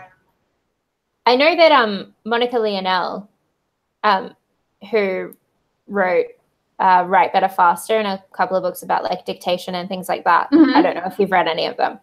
She's an extrovert, and she always talks about how to keep her energy up, she has to like leave the house and go places where there's people. And like, even if she doesn't talk to them, having people around helps her write for longer periods of time. That's why it helps. I mean, after coming back home, I did consider moving out and on my own, but I knew I'd go insane. Yeah. Whereas I would be totally fine. I wouldn't be that great because, I mean, I work on my own all the time. And when I moved here, I mean, Alina came back to Pledge for a while, and then later on I met Mike and whatever. But before that, none of my friends were here. Right, yeah. None. Also, I was kind of super depressed, so that didn't help. That wouldn't have been a great idea. So I stayed with my mother, and then we got a dog as well. To help get me out of bed and out of the house every day. And now I realized that was like the best environment for me because my mom and me, we do our own thing. We have our own space, but we do have coffee together and things like that, you know? And it's enough for me to not feel like I'm deprived of people. Yeah. Because other than my mom, Mike, and his parents, I don't interact much with people. Yeah. In real life, I do online. Yeah. But yeah. Yeah. I interact with dogs when I go out walking. That's that's more than people. Be honest, you would break into someone's house to pet their dog too, wouldn't you? I mean, maybe. Yeah. Oh man, should we take just like a quick intermission? Yes, we should take a quick intermission now. All right. It seems like the right time, an hour and a half. All right, so I will mute myself. Yeah, I just want to show you my setup for today because I planned this out in advance and it's ridiculous because it's not sticky enough anymore. So I'm like now balancing this on top of my open drink bottle. There we go. It's beautiful. Oh, man.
Okay, so I'm back to keep you entertained until Claire returns, but we're still officially on intermission. So there's that.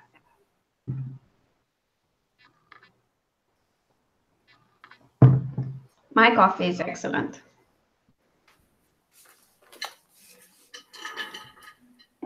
Hey, hey.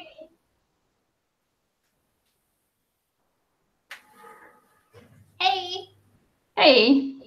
Oh, it's not here.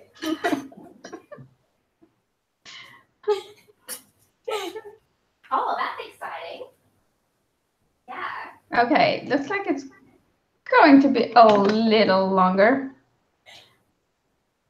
while Claire talks on the phone, which I did earlier. Natalie, I wanted to ask you something because you usually pick it up. If you're still here, are you getting an echo from me? Hey, that's all right. I just wanted to answer so I could talk to you for sure. No, Alexi, I think he's heading there after work.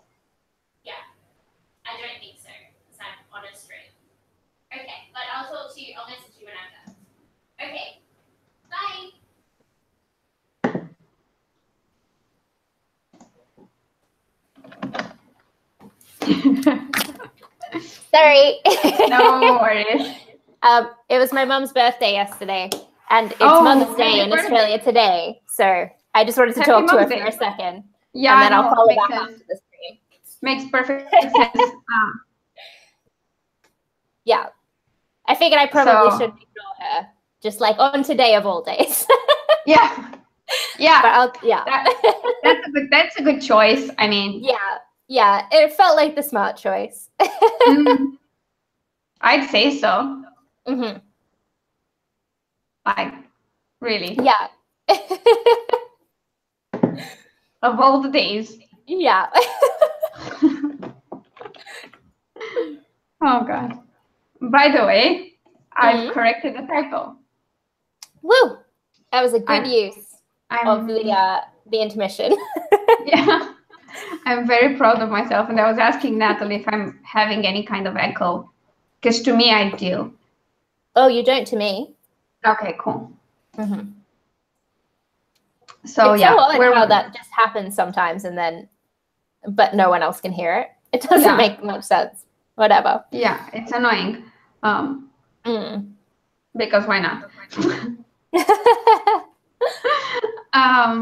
But yeah, we're worried. Oh yeah, introverts and extroverts.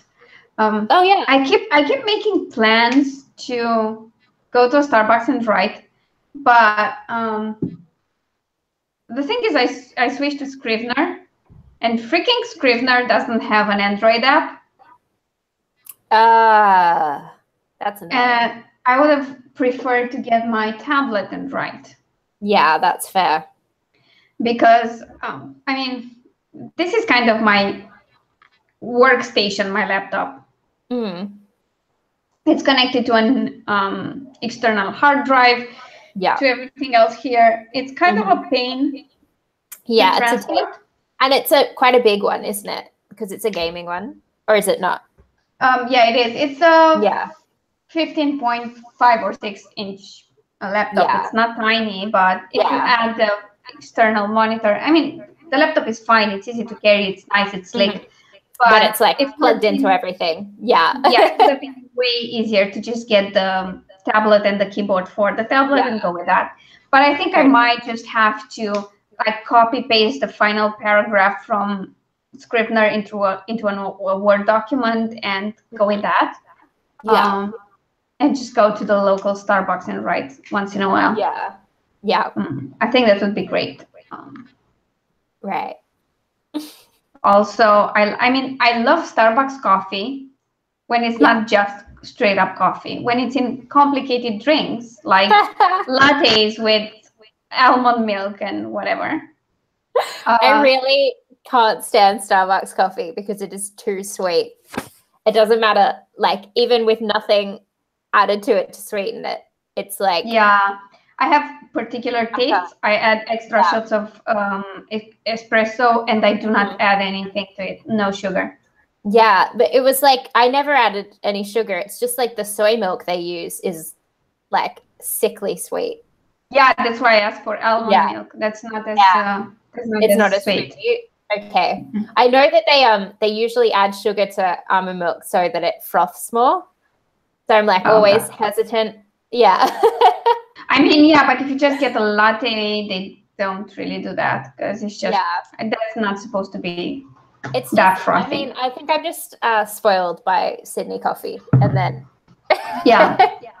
the thing is, like, I do prefer the McCafe, which I mean, I know that's not the same everywhere, but we have a separate coffee shop in some of the McDonald's, and they have drinks that are kind of like the Starbucks drink, but less. We have the same. Yeah, I would say they're better here as well. Yeah. But the thing is, like, with Sydney, there are cafes everywhere. Yeah. Like, just everywhere. So, I mean, you know, you're not hard up to find them. But yeah. The problem with cafes here is that there are a bunch of them, but only the Starbucks have enough plugs. And when I take my laptop with me, I prefer to go to one of those, especially if I stay longer. Yeah. And then if I want to plug something in, it's not a problem. Yeah. That makes sense. which is sad. Yeah. I would prefer it be different and more cafes would have them. Yeah. But maybe you should just start bringing along your own like extension cord and power board and get them to plug it in for you, like in their kitchen, and just like. Nothing. It's just. But to be fair, in summer when I go to Starbucks, I don't particularly get coffee. They have that mango drink that's just mango juice and ice. Ice, yeah. Which is just, yeah, way better anyway. And I drink that. Or just plain lattes or cappuccinos, which don't have as much sugar. But when I want to have something nice, I get a white coffee mocha with 2 extra shots of espresso so that I can feel the coffee. And they always look at me like I'm insane. I do not add any sugar, and I replace the soy milk with almond milk. And I have that, but I have that like once a month, maybe less. So I'm not that worried about how much sugar I have in that because I avoid it everywhere else. Yeah, so that's fair. I do have lattes at the place we're going to today, but they use normal milk. And they have sweetener, so they just know my order by now. I want a latte and with the sweetener, and that's fine. So but usually I just drink coffee at home, and I drink that with almond milk when I don't run out of it and forget to buy some. And I use a sweetener. I don't use sugar. So but it would be nice to just get out of the house at least once a week and try someplace else. I know. I always think that, and then I just never do it because I'm like, well, I mean, I could get dressed. Well, I'll make you a deal. When I come visit, we're going to go right at cafes. Yeah. Okay, sure. There are a lot in walking distance of here, and when I say walking distance, I mean within 5 minutes. Perfect. I'm so lazy.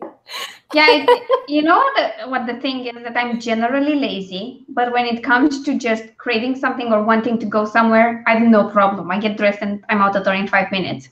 And I usually drag people along. Yeah. So, because Mike is a bit like you, I mean. Minor inconvenience. No. Yeah. Mike is a bit like you. I mean, he only goes out of the house when he really has to. Yeah. But since we got together, he does it more. I mean, we go on walks around the neighborhood almost every day, which is kind of new to him. Well, new since we met or whatever. So yeah, I'm really good at that. I was the kind of girl that if she craves something at 3 a.m., she'd go buy it. Like, no problem. Yeah, sure.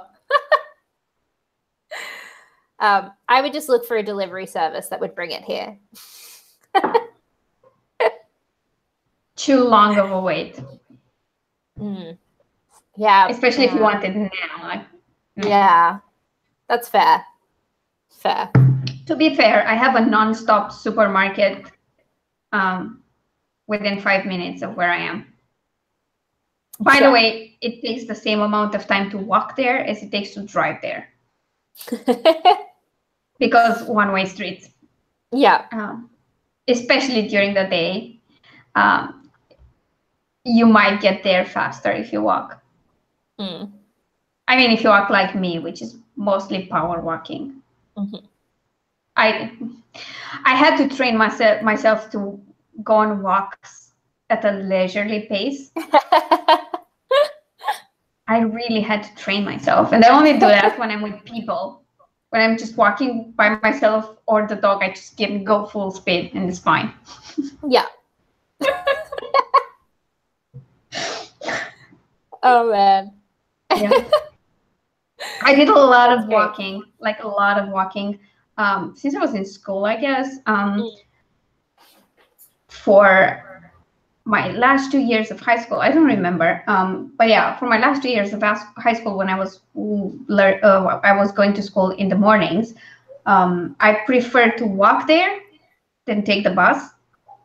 Yeah. So it was a 30-minute walk to there and another 30-minute walk to come back. So it wasn't like a nice stroll of 5 minutes, but I preferred to do that. And I would leave when my mom left. She commuted to a different town for her job. So I left kind of early and I would get there first. And I remember, at least in 12th grade, like in my final year, our classroom faced the boulevard. And I would climb up the window and sit on the open window and eat my morning pastry and just watch the cars in the trees and everything. It was lovely. And one day, the kind of director or whatever, I don't know, had something from the public library, was walking by, and he gave me such a nasty look because I was just, oh my God, just sitting there perched on the window and eating and making the high school look bad, I think. I don't know why he was so upset with me. And I was like, whatever, I'm going to enjoy my pastry. And then I was like, I hope he doesn't come here. Yeah.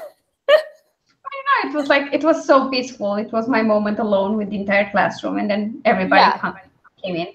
By the way, I was sitting on the last desk on my window row. And yes, I was the tiniest in my classroom. Sometimes I stood up and teachers couldn't see me. It was fascinating. That's great. I mean, that were just like, are you standing right now? And I was thinking,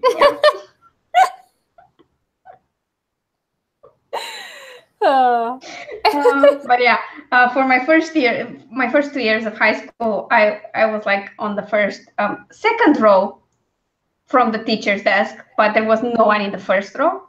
So I was like just facing the teacher, and I just got tired because whenever nobody wanted to answer anything, they'd make me answer it. I just got bored. Like, I just don't want to talk all the time. I mean, I did, not with the teacher. And like, I mean, if there was any kind of composition or essay or whatever, I knew I would have to read it. And that's why I think they got progressively crazier. I was at some point writing sci-fi stories. Because I mean, like, and this was for English class, by the way. Yeah. We had 6 classes of English per week. 50 minutes. One class was 50 minutes. So we had a lot of them. I always had to read something. So you do that, like, oh God, Aris, you're like interrupting my headphones. Can you come on the other side? No. Wait. No, he just wants to stay there. Yeah. Totally different. Look at him, how happy he is. It's like his main form of showmanship. He can't lick himself in front of us now. So yeah, I know. He has to make do. Jesus Christ. Okay, so tell me about your plans for your extended trip to Europe. Oh, my plans. So I can hate you. Well, look, I'm going to be honest with you. So I'm going with Alexi and his parents. Oh, nice. Yeah. So that's fun.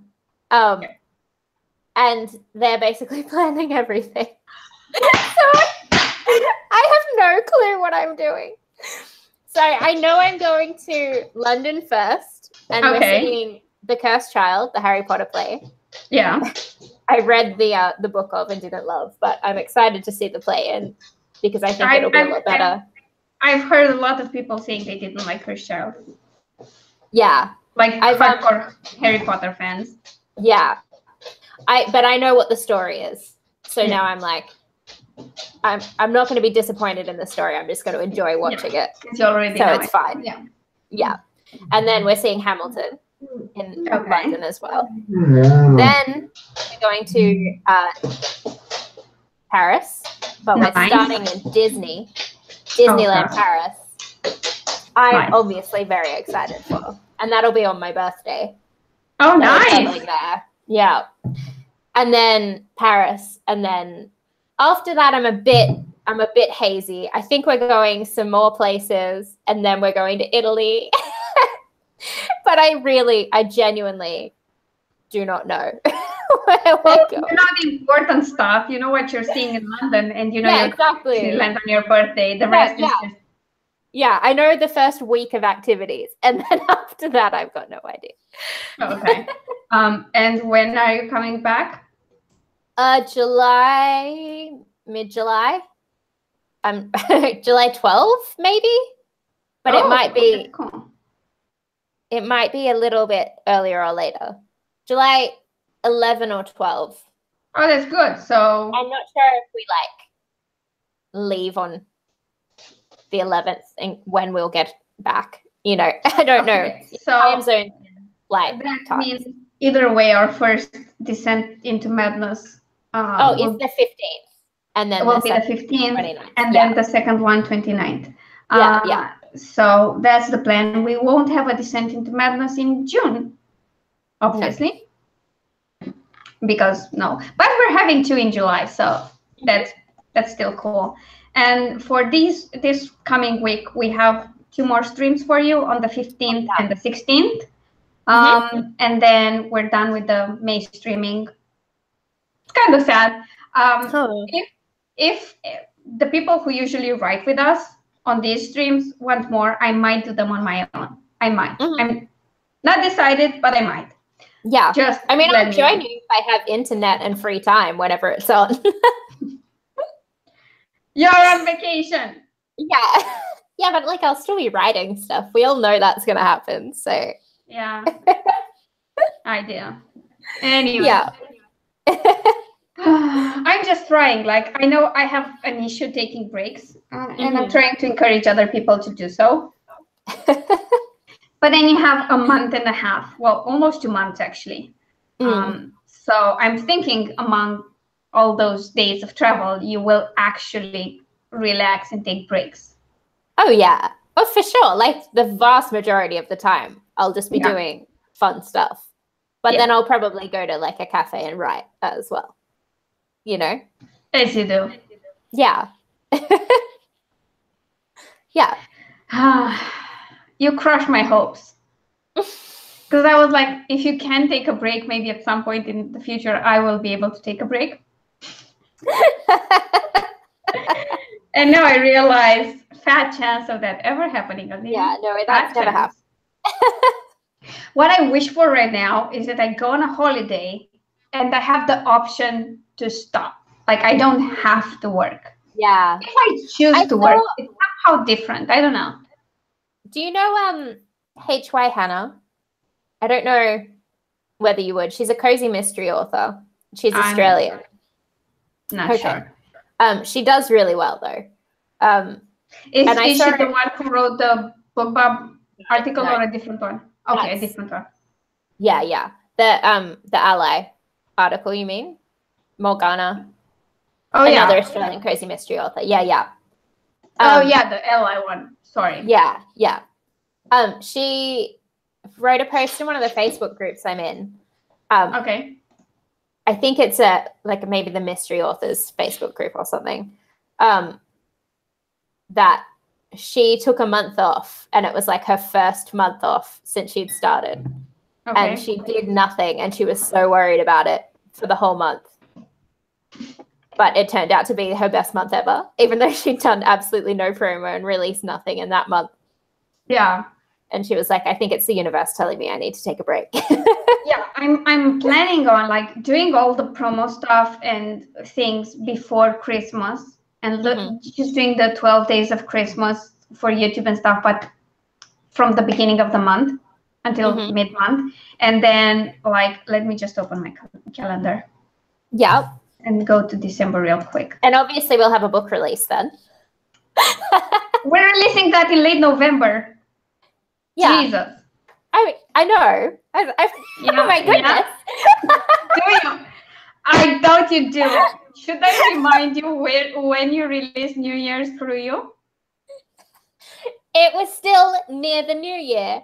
And also, as if you're making me off about that one and not Hark the Herald Angels Sting, which is coming out in July or August. I know, that's like, whatever. Should I remind you when I released my Christmas book? It was like 3 days before Christmas. I'm exaggerating. Oh, yeah. Either way, mid-December, like December 20 for Santa's Little Helper. Yeah, so this time we're doing it in November. That's our main goal. I did that for Sledhead. I did November 25th. Wow. And then ever since then, I've just gone downhill. Higher Learning came out on like the 6th of December, I think. Okay. And then I wrote and published Santa's Little Helper by the 20th. Nice. Yeah. Nice. So the 4th and 5th. So yeah, now that I have this, I was thinking that maybe we do our final descent into madness of this year on like December 16th. Yeah. And after that, just take a break from then on until the 2nd week of January. So I'd have 3 weeks of a break. Like nothing to do. Nothing. That's crazy. Yeah. I might write a little. Okay. But like absolutely no pressure to finish or publish or do anything. Sure. That's what I'm doing over my holiday, essentially. Like I'll still be writing, but there's no pressure to do like admin. That's what I'll reply to email, maybe. Yeah. Yeah. Because then it's like just 3 weeks, man. That's all I get. I get 3 weeks in a year. And if I get that, I'm fine. So I'd go back to stuff on January 7th. Yeah. Why not? That sounds good. Yeah, it's just 3 weeks. You can do it. I believe in you. Yeah, especially if I do manage to publish all the books I want to publish this year. Yeah, we can definitely schedule that. We can schedule to read your book. Like, I'd be on vacation, so. Oh yeah, for sure. Natalie knows where it's at. Like, definitely. And you can read ours over the holidays. Oh yeah.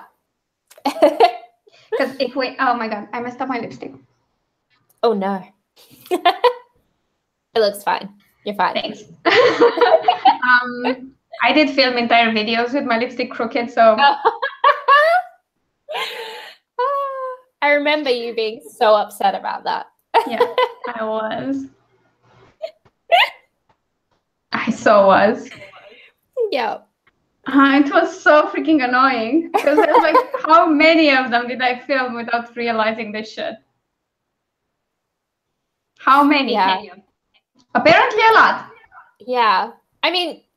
I would have just rolled with it. I did try to do that and have funny comments. I know. That's that's my style. If something doesn't work out, just put some writing over the top of it. It's all fine. That's what I did with the dog. I just blurred him out. Yeah, exactly. Like seriously licking his balls for most of my video.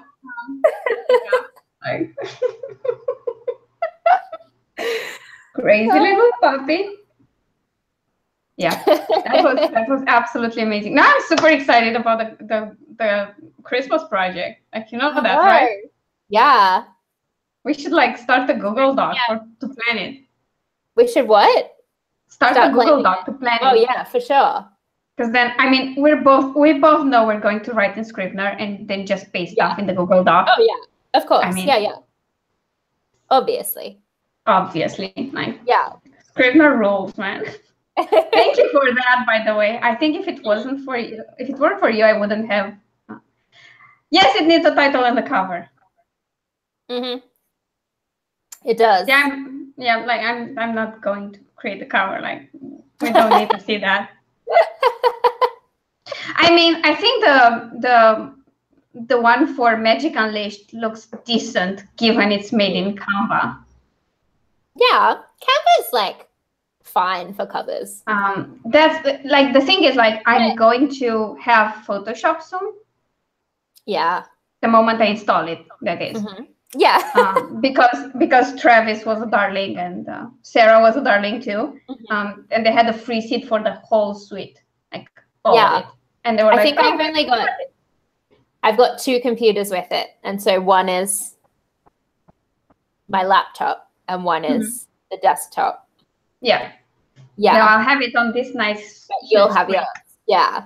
And I intend to learn a bit more about Photoshop first, so that I can do my promo images a little better.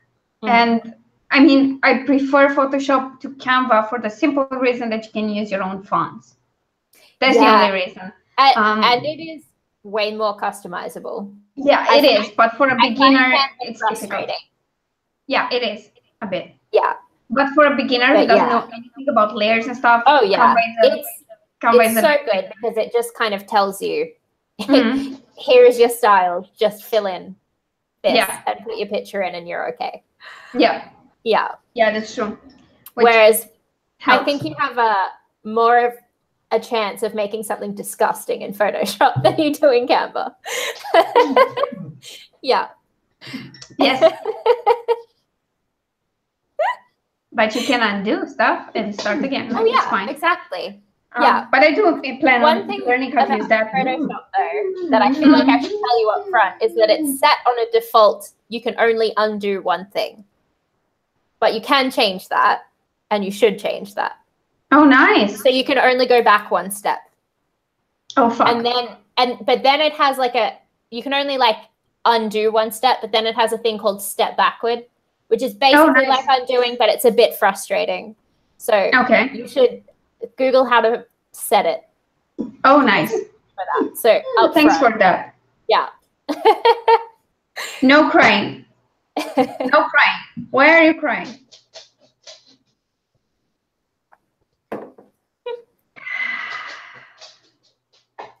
The pleasures of owning a dog.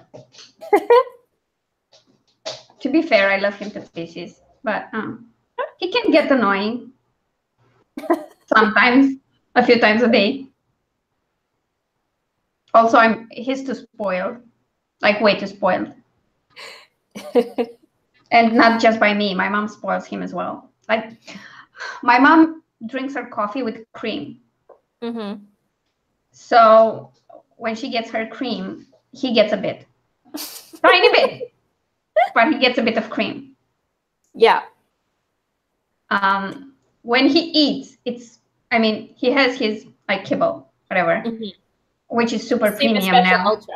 Yeah. It's super premium now because premium food wasn't good enough. So I got the super premium kind. And he only eats that if he either gets some yogurt on top or some canned meat, the type for dogs.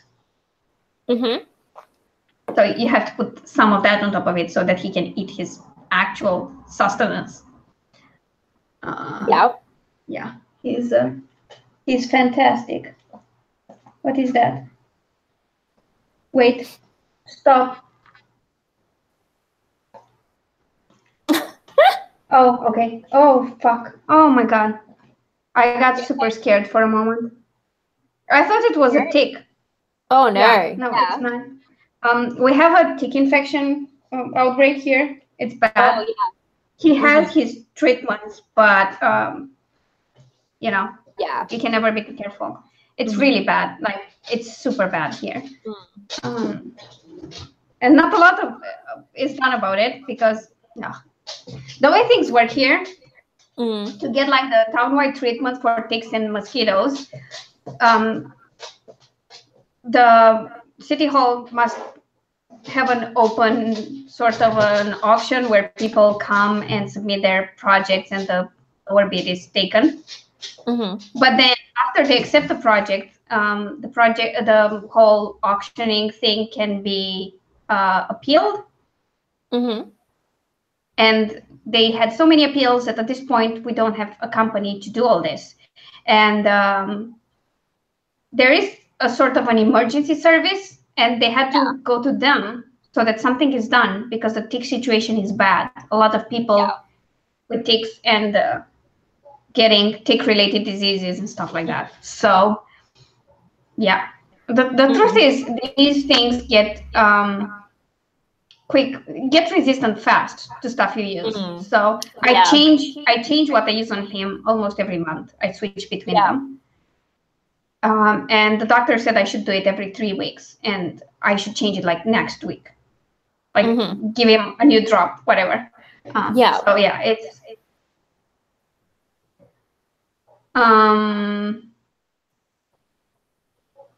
yeah. Do you know what works really great? Peppermint oil. Like the essential oil, peppermint. You put it on the tick and it just falls off. It's really great. Yeah, I've seen videos on it on YouTube. It's just like instant. Yeah. And it's way safer than any other removal stuff. But to be fair, if that happened, I'd take him straight to the vet. Yeah. Yeah. Straight to the vet, like no questions asked. Because it's been such a problem and the ticks are so resistant to everything, I just take him to the vet. Yeah, that's fair. Yeah, that's... Plus, the vet is close by, and it's a really great vet. So, I mean, his vet, like the main vet, the whatever it is, vet. He's this dude that rides a motorcycle, and he's super uber cool. Fascinating, but he's a vet, and he has he had fan art. Somebody drew him a picture of him on a bike with a lot of animals around him. It's so freaking cool. Great. This sounds like the start of a romance novel. Oh shit! Yeah. Yeah. Oh yeah. Totally. I should write that. Yeah. I think it would work in the famous on the internet thing. Oh yeah. Totally. Because I know he's popular on Facebook, at least the page of the how do you call it? Like, it's not a hospital. Page. It's not a pet hospital. It's a vet office. Like, I don't know. I just call it the vet. Yeah, that's all I would call it.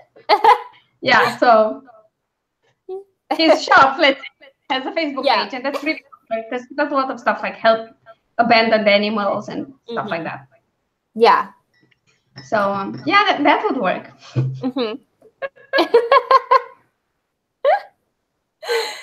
It's great. We've just got the idea for another new book. So yeah, this has been a very productive stream. Yeah, we have so many ideas for new books. I mean, our Christmas book might turn into a series. So yeah. Oh my God. Do you think that we'll come here on January 1st and say, hello, people, welcome to a new Descent into Madness stream. We're planning on releasing like 30 books this year. Yeah, it feels like, yeah, that's exactly what's going to happen.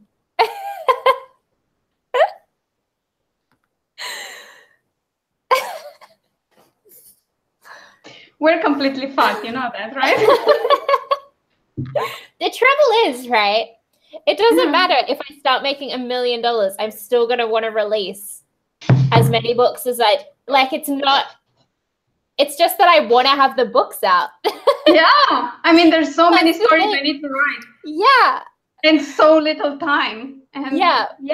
I mean,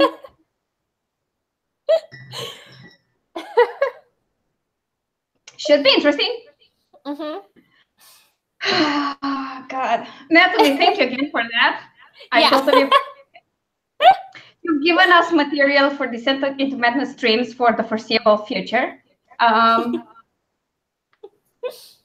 And to be fair, we do plan to have a 12-hour marathon on December 16, 15, whatever it is. Yeah. And it will be 6 hours on my stream, 6 hours on Claire's stream. It will start early, it will end late, and I think we'll need a break after that. Yeah. Like, definitely. I think I'll be more inclined to take a 3-week break after that. And all the releases this year. Yeah. Yeah, that's good. Maybe. At least a week. At least till after Christmas, I'll be on a break. At least 2 days. Shut up. Oh my God. I mean, we're good together talking about stuff and we come up with ideas and we start new projects. But in terms of breaks, we're terrible. Yeah. I write more on my weekends than I do on the days when I'm meant to be writing. It's ridiculous. Yes. Yeah. I know, because Tuesday should be one of my weekend days, and I always write with you. So yeah.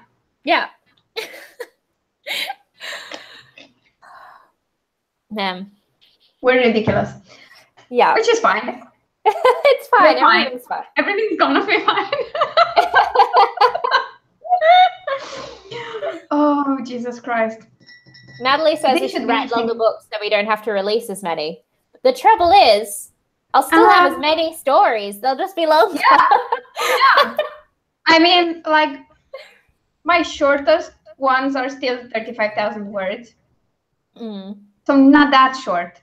I mean, I can't write short stories. Even my short stories are like 10K long. So yeah. My shortest are about 20,000, I think. Yeah. But, you know, other than this Warriors of This book and the Flare Chronicles one, everything else I've got planned are about 70K each. So that kind of helps, but not really. Yeah. So, my Orca book was meant to just be a short story originally, and then it turned into a 70,000 word book and a series that I've just finished the first book at 85,000 words. Yep. Yeah. So that sounds interesting. Everything just grows bigger than it's meant to be. Yeah, I mean, it's the same for me. I never go under the projected word count. Yeah, I haven't for a very long time. I used to be better at writing shorter things. Last year I was great. This year I am not doing so well.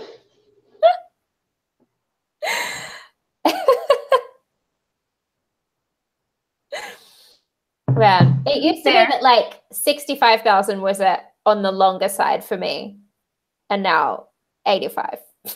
Yeah, like the thing is, I usually go with how long the story needs to be. I stop when the story ends. I don't try to make it longer or shorter. Oh no, I never do. I just get annoyed because I expect it to be a different length, and then it's not that length. Yeah. Yeah. My shortest story ever is like 7,000 words, Natalie. 8,000 words. That's where I was when I wrote it. But most of them are around 10K. And then Angel's Feather was supposed to be a short story, and then it turned into a 35,000 word novella. And started a series of at least 3 books. My secret project was meant to be, I think originally I planned a short story, and it is 28,000 words, so Great. Not quite. Yeah. Not quite short. See, in your case, you are supposed to have 1 book and now you have an entire series. Yeah, exactly. So you get it. You totally get it. You totally get it. That's how it happens. We're sorry. Not really. Oh. Yeah. But yeah, I mean, like, it's fun. It's super fun. By the way, I'm totally loving Kobo promotions. I've never been accepted into one because I've just started adding my books to them, but they're pretty cool. Like, I love the concept. Yeah. I really do love the concept. It's so great that they just have that as a thing. Yeah. I just love that it's a thing. I mean, I know Amazon does the same thing. Like, they have promos, but they do not include everyone, and you do not have a chance to join, which is like, okay, it's their model, and that's great. I mean, you can do countdown deals. I do hate it that countdown deals are restricted to Kindle Unlimited. Yeah. because that would help everyone, like absolutely everyone. But apparently you can't. So that's a bit annoying. But I like that Kobo isn't going that way. Sure, you can get rejected, but they still accept a lot of people and give you a chance to just promote stuff. I'm liking it. I'm really liking it a lot. I can't wait to actually have sales everywhere. That would be fascinating. But I've just started, and so far I've had free books, and there have been enough downloads of the free books, so I'm not complaining. Yeah. Well, the thing is, like, my first few months on Kobo were not great. And then as soon as I had a promo, it was outdoing Amazon for me. Oh, nice. That month. So, like my first few months were nothing. Yeah. My very first month on Kobo was 45 cents. Nice. I had one book on there at that time, which is also available free from my website. So my first month on Kobo was 0 because I only had free books. Yeah. So it was impossible for it to be more than that. Yeah. But I'm sure the promos I intend to do will work out for all the sites. But I'm still waiting on stupid Amazon for that. Yeah. Because they are dragging their feet on this, and it's annoying. Well, yeah. We'll see what happens by Tuesday morning. And then I'll start emailing them again. I mean, like, I'm persistent. I'm a persistent little bastard. You'll make them change. They will. I mean, they already said they will. I think I'm just impatient. For no reason whatsoever. Other than I have to start doing shit, and they're just messing up my game, man. Yeah. It's rude. It's very rude. It's very rude. Like, I've never met someone so rude. Actually, I have, but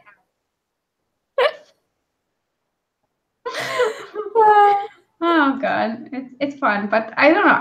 I'm genuinely so happy that I have to check so many stats. Oh, it's so nice, isn't it? Wow, it's amazing, man. It's great. Wow. And the best thing about it is that, like, some months you'll do really badly on one of them, but you rarely do really badly everywhere. That's true. So you always have something that will make you happy. That's so true. Oh god, we're ridiculous. Which is great. Yeah.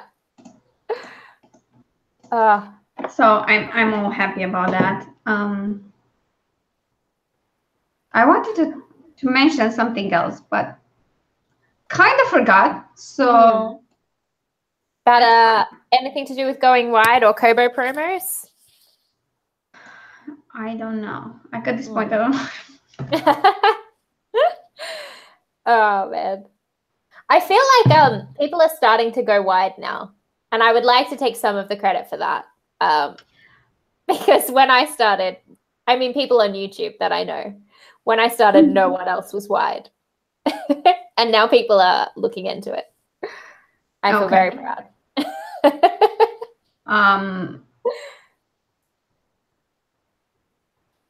Well, I think so. I mean, it's definitely not me. That Amazon's being dodgy. That's the reason everyone's going wide. But I like taking the credit. No. In my case, you should take credit because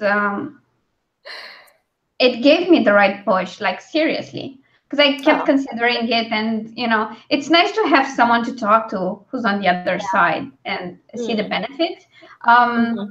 Natalie, I love writing dangerous characters and groups. It's fun. It's like so cool. Probably why I wrote my vampires and why there are assassins in my werewolf stories. Yeah. And there's always conflict between the packs. So Yeah, that's always fun. But the thing is, like, I was looking at what people are doing, and some are going to put books in Kindle Unlimited, like for the first 3 months. Yeah. When they release them, and then move them wide, and then just do round of KU for older books, just to give people a chance. And that's a good strategy. I was going to try that, but right now I just want to try wide for a while to see how it goes when I have a wide release. Yeah. So I've never had a purely wide release. My first one will be it depends on the date. It will either be the third Clare Chronicles book or the third Bad Blood book. Yeah. Well, I found that Kobo is probably the best site at notifying people when a new book in a series is out. And like instantly I'll get sales on Kobo when a new book is out from people who've bought the rest in the series. Yeah. That's awesome. And I'll get an email from them as well. Like as a customer about my book coming out. Like as soon as it's up. Yeah. So I always found it's pretty great. And also my readers on Kobo are so nice. Yeah. That's awesome. Yeah. That's really awesome. I just can't wait. I really want to try it. And actually, there will be the Breaking of Bonds, which will release wide, although if it's a re-release, because hopefully by that time I'll get the free page listing, or I do all the other promo on the newsletter sites and whatever. And I'm hoping that will drive some sales to Kobo so that people buy the second book. Or to Amazon or wherever. I just want people to buy. I want the series to finally be in the black. Like overall with my writing, I'm in the black now. Yeah. Yeah. But this particular series is far into the red. My first one. Far into the red. Because I overpaid for a lot of things that didn't work out, and then I paid some more to just fix them.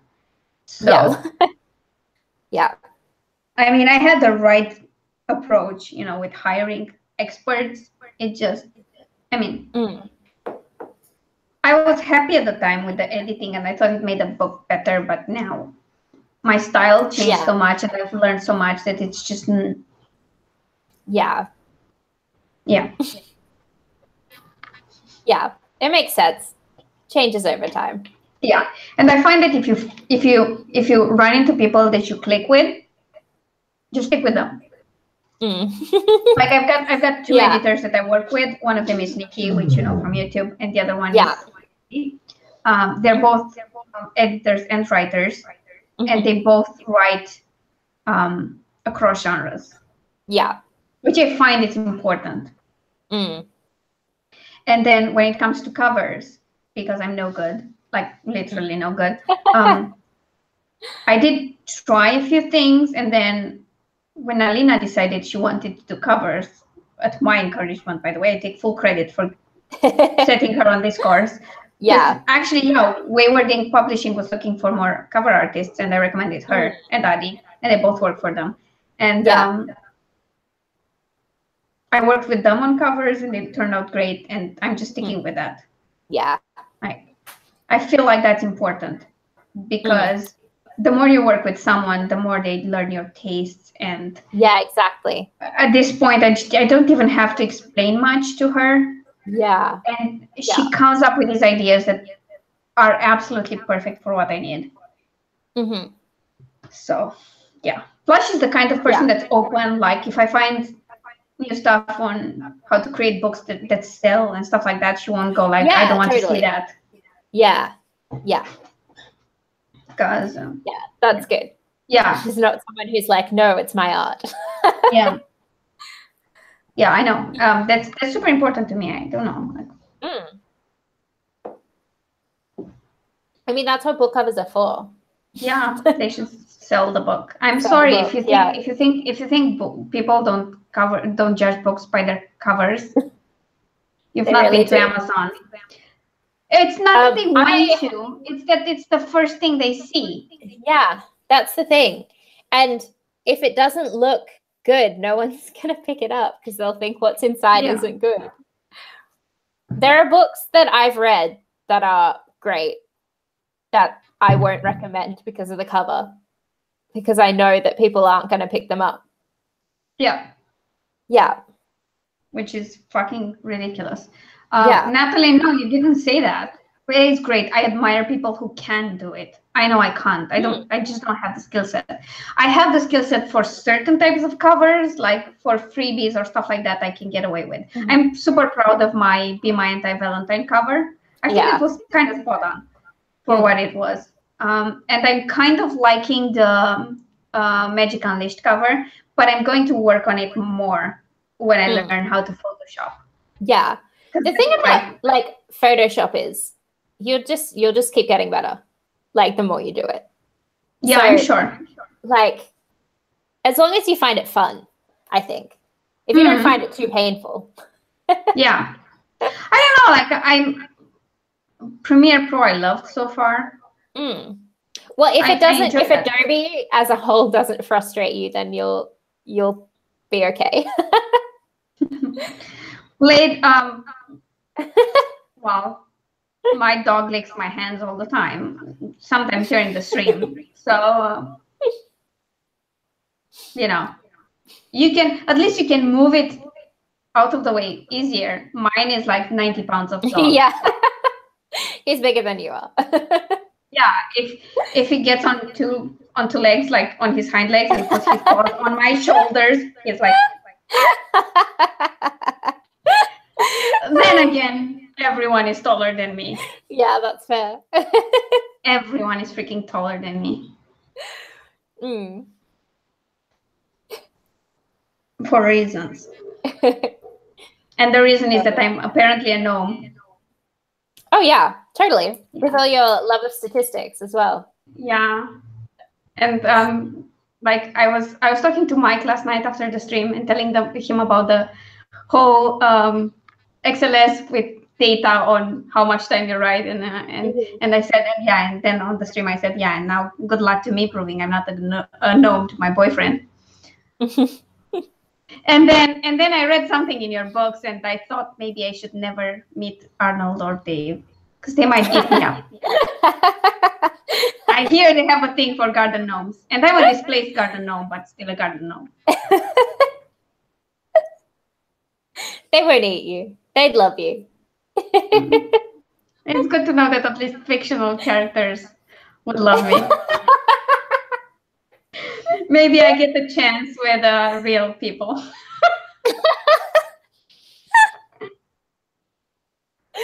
Oh, man. Okay. I will certainly do that, Natalie. Yeah, I'm doing it too. I do my own covers as well, Natalie. You probably may already know that. Yeah, but yours are actually good.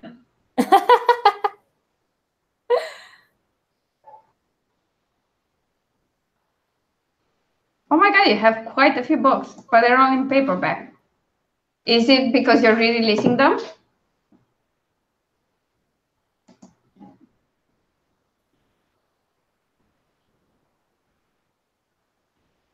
I don't know. Mine's taking a while to load up. Oh, so mysteries and wolves. That's perfect.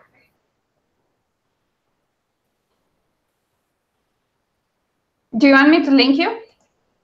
No, it's all right. They're like I've found it. They're just not loading properly. Oh, here we go. Oh my God, there are so many books in the Caldera series. It's so cool. Oh my goodness, well done. So I like the subject cover. Subject 37. I like that cover. Looks scary. It's the one with the gas mask. Oh yeah. That looks terrifying. Yeah. I mean, I believe it's supposed to look terrifying. Yeah. Yeah, it's a post-apocalyptic science fiction. It should look terrifying. Yeah, that's fair.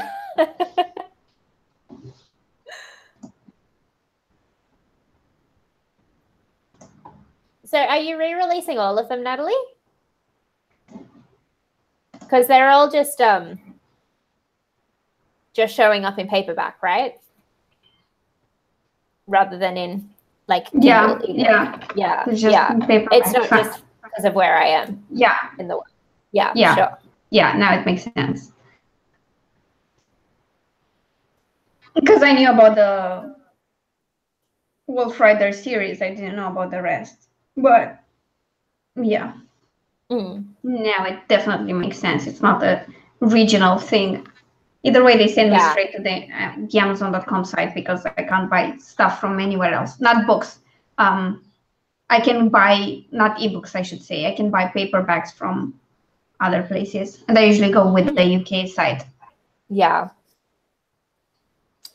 I just stick with Amazon.com because they won't let me go back from the Australian side. If I buy something on the Australian side, they won't let me go back to Amazon.com. So I just stay away from the Australian side. Yeah, that makes sense. Yeah. Because they don't sell everything through there. It's only like a half site. Yeah. Because they really only like properly launched like physical products there recently. And they still don't have books printed here in Australia. So any POD still has to come from America. I can't wait for them to do that. That would make a lot of things easier. It would. It will never happen in Romania. Yeah. I know that. Yeah. Because A, it's a small country. B, there's already a lot of competition. Because we have some online retailers that started with books and then expanded, and they're like the #1 place to go for books. But I don't know. I wish they came here. Like, I think they could. They'd be easier to use for sure. Yeah.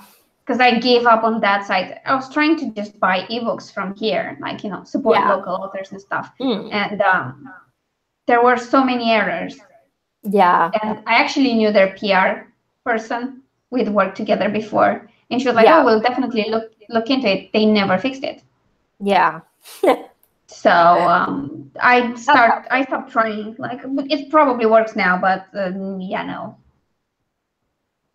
No, that's just ridiculous. It's ridiculous. It's been years and nobody ever checked to see if that problem was solved or not. Yeah.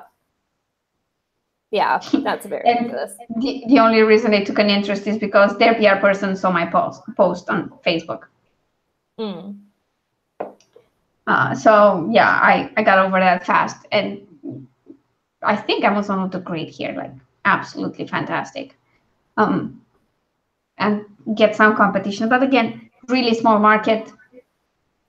I'm not sure there'll ever be enough interest. Yeah. Which sucks, but oh well. What you gonna do? At least I have all the European Union countries. Yeah. At least they're like close by. Natalie, I kept mine as unpublished because I wanted to transfer the reviews. And I did. For The Edge of Hope, they transferred the reviews. They recreated my series page, and they told me when the new book is published and not on pre-order to email them, and then they'll transfer my reviews. Right.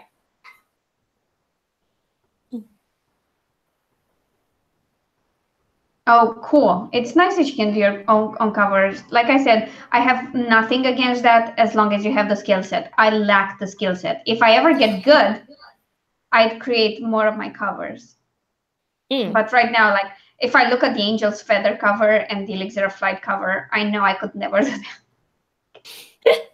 that. No. At least not with my skill set now. Yeah, they're super cool. And I was super impressed. Yeah, for sure. They're beautiful. Yeah. The thing is, like, my reviews are good, and I wanted to transfer them. Yeah. For God knows what reason, they were so good.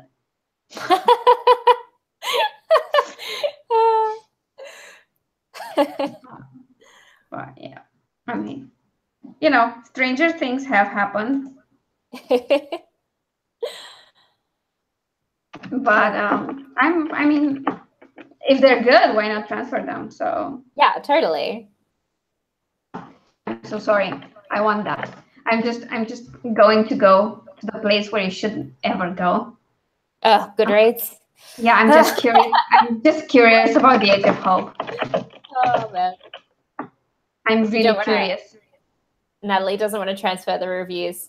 I get a few sometimes that make absolutely no sense.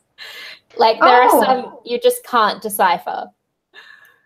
Like, are you serious? So I do have like 2 2-star reviews and 3 1-star reviews, but my overall rating on The Age of Hope, the first edition, because now I see the other one is linked already, nice. is 4.2. And I have 75 ratings. It's like, okay, that's great. That's good. That's so good. Yeah. Yeah. Like, wow. And actually, one of my best reviews ever is a 3-star review. Yeah. Yeah. Because, like, I mean, let me just...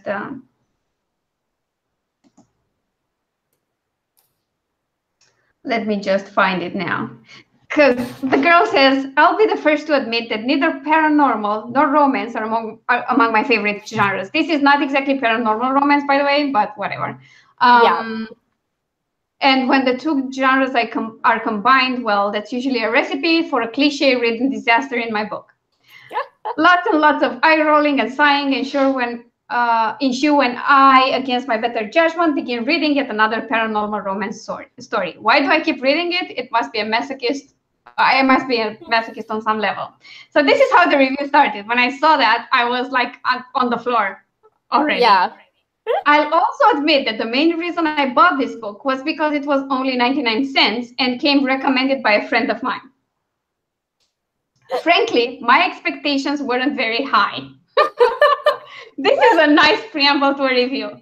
And then, but I was very pleasantly surprised by this story. Its characters were believable, albeit at times a bit volatile, but that's okay. Relatable and likable, and the story steers clear of most of the cliches of its genre. Not all, but most. And has a few surprising twists along the way that I certainly didn't see coming.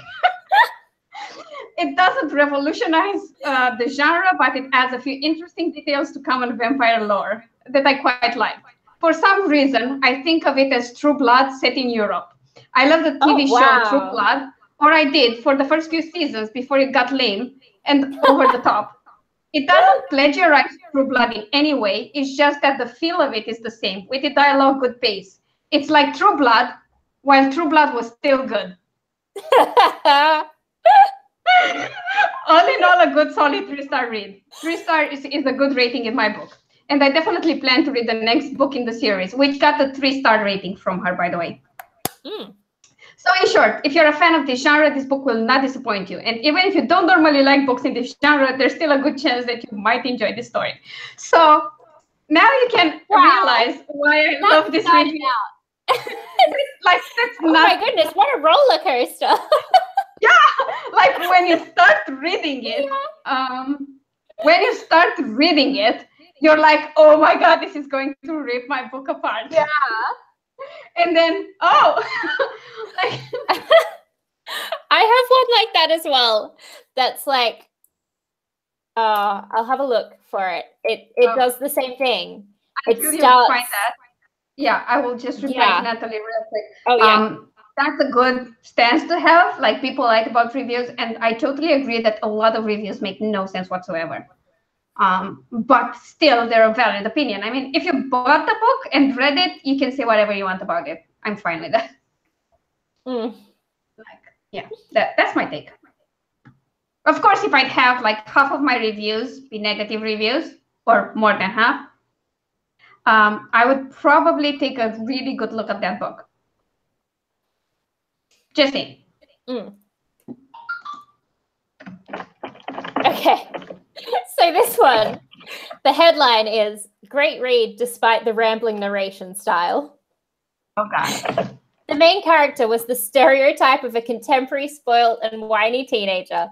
The narration style was rambling and did not seem to lead anywhere. How on earth the author managed to pack a brilliant plot and storyline in there, I cannot understand. The fact is, it was a great book to read.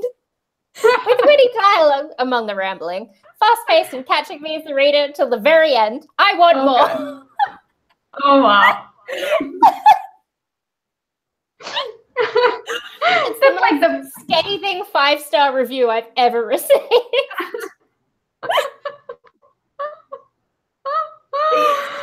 Oh my God. That's so good. I know. Oh. Nice. It's nice. Yeah. It's a really nice review. But the same, like, first, like, in my case, like, yours is a 5-star review. That's scathing. Yeah. But, you know, they loved it from the start. I saw a 3-star review on Goodreads. Yeah. Well, Yeah. to be fair, on Goodreads, 3 stars is a good rating, unlike Amazon, which considers it a negative review. Yeah. So I was like, okay. And then I read what's exactly like the first third of it, which is like, I hate the genres. I hate them combined. I think I'm a masochist to keep reading those. It was 99 cents and a friend recommended, so I gave it a try. And then you expect it to be really bad. Like, Jesus. And then, okay. Okay. It was like, man, like, I really love this. It's fine. It's just so funny. It's so funny. Yeah, it is. And let me just, I think the Breaking of Bond had way less ratings, from what I remember. But it still wasn't doing awful. Yeah, it's 428 of 418 ratings, so very few compared with the other one. And this one only has a 2-star review, no 1-star reviews. Nice. So that's great. That's good. Yeah. Yeah. Yeah. And and Anthony, like, and I have things at the end of the review like, Alina, you owe me the 3rd book, like, pronto. Oh. And it's been, let me see. So they said I owed him a 3rd book in 2015. So it, by the time I release book 3, it will be 3 years and change. Yeah. So, yeah, I mean, it's not that bad, is it?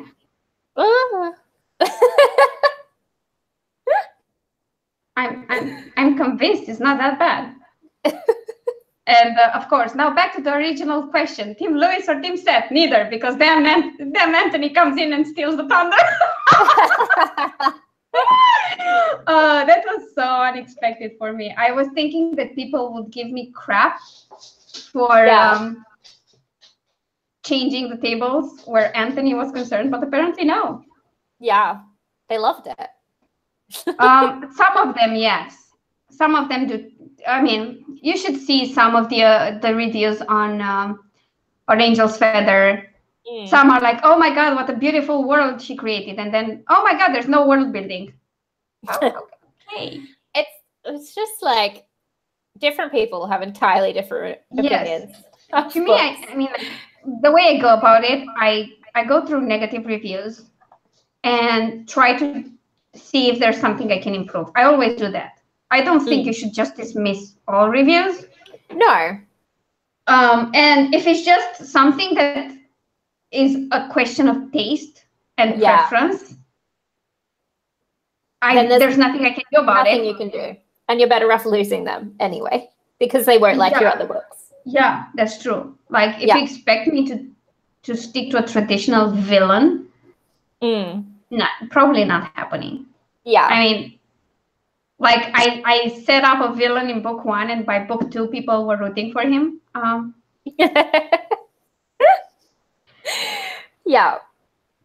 And I mean, he hasn't even completely changed by the end of book 2. He's just like showing some humanity, some tidbits, after being a total asshole, like total asshole in the first book. He's like horrible. Yeah. And Yeah, I just keep going on with that. I took it and ran with it, and people will hate me. I know that, but oh well. It's fine. Everything will be fine. Yeah.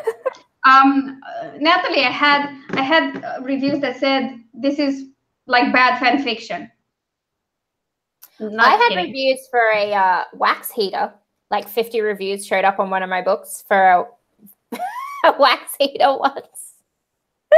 So they really didn't make any sense. Like to heat up like wax for your body.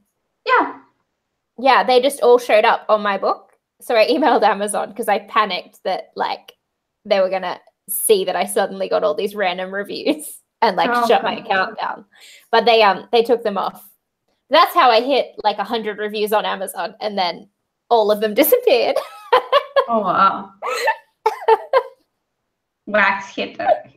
Yeah, like maybe there's a book called Wax Heater. I didn't think it would be the actual device. Like just an entirely different product. Oh wow. Yeah. Oh, that's the point of getting fans. Like look at Claire. Like I finished her 9th book in the Charlie Davis mysteries last night, and I wasn't sure I wanted to talk to her today. And we had a stream coming. The thing is, right, I know I'm going to just like annoy people in a few more books, but then like people will like me eventually, so it's fine. Yeah, I know. I mean, it was to be expected. Like I dislike the ending. I don't dislike the ending. I dislike the character's choice. I totally think the character is a fucking moron. But given where the book starts, if this move surprised anyone, then they weren't paying attention, were they? Exactly. It makes perfect sense. Yeah. It's why I asked you what I asked you before the stream, because that would have made sense too. Although Mars would have made more sense. Yeah, yeah. At the point, you need a different planet. And if you've read the book, you know exactly what I'm talking about. If you haven't read the books, well, you should.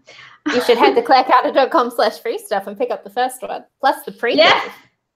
And if you want to hate me too, head over to alina-popescu.com/free reads and pick the first book of The Age of Hope. So by the end of summer, you will definitely hate me too. Yay! That's what you want, though. Like, as an author, you want the people who read your books to hate you, right?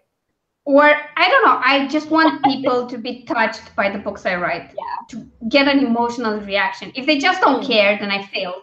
They can love me or hate me or want to kick my characters hard, and that's good. Yeah. Or they can have a strong dislike or a strong like for a character, that's good. Yeah. They just are meh, then I definitely failed. Yeah. Because that's how I enjoy books. I need to live in the book. I need to experience what the character is experiencing. I need to care for the character. Or, I mean, care, like want them to get what they want or want them to never get what they want. Yeah. Yeah, exactly.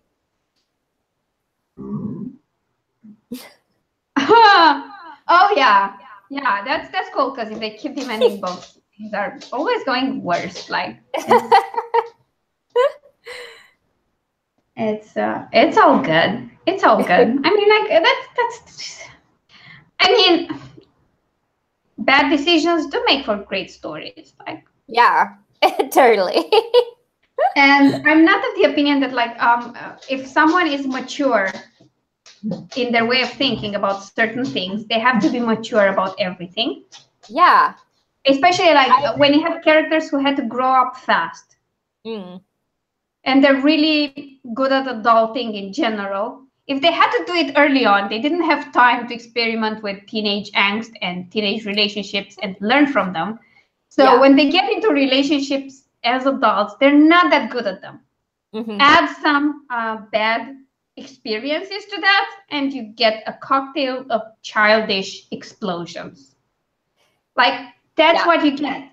And if you expect those people to never make mistakes, then I don't know. I don't. I don't. Because I get crap for Brandon in gaming and in IRL boss fights for him acting childishly. Well, yeah, he's been responsible for a huge estate since he was super young, and then some other bad stuff happened. He kind of disengages before he even gets a chance to communicate. So, well, yeah. If you think that makes no sense, then you had a teenage period that you explored. I, for one, I completely skipped the teenage rebellion. Like, no. Yeah. No.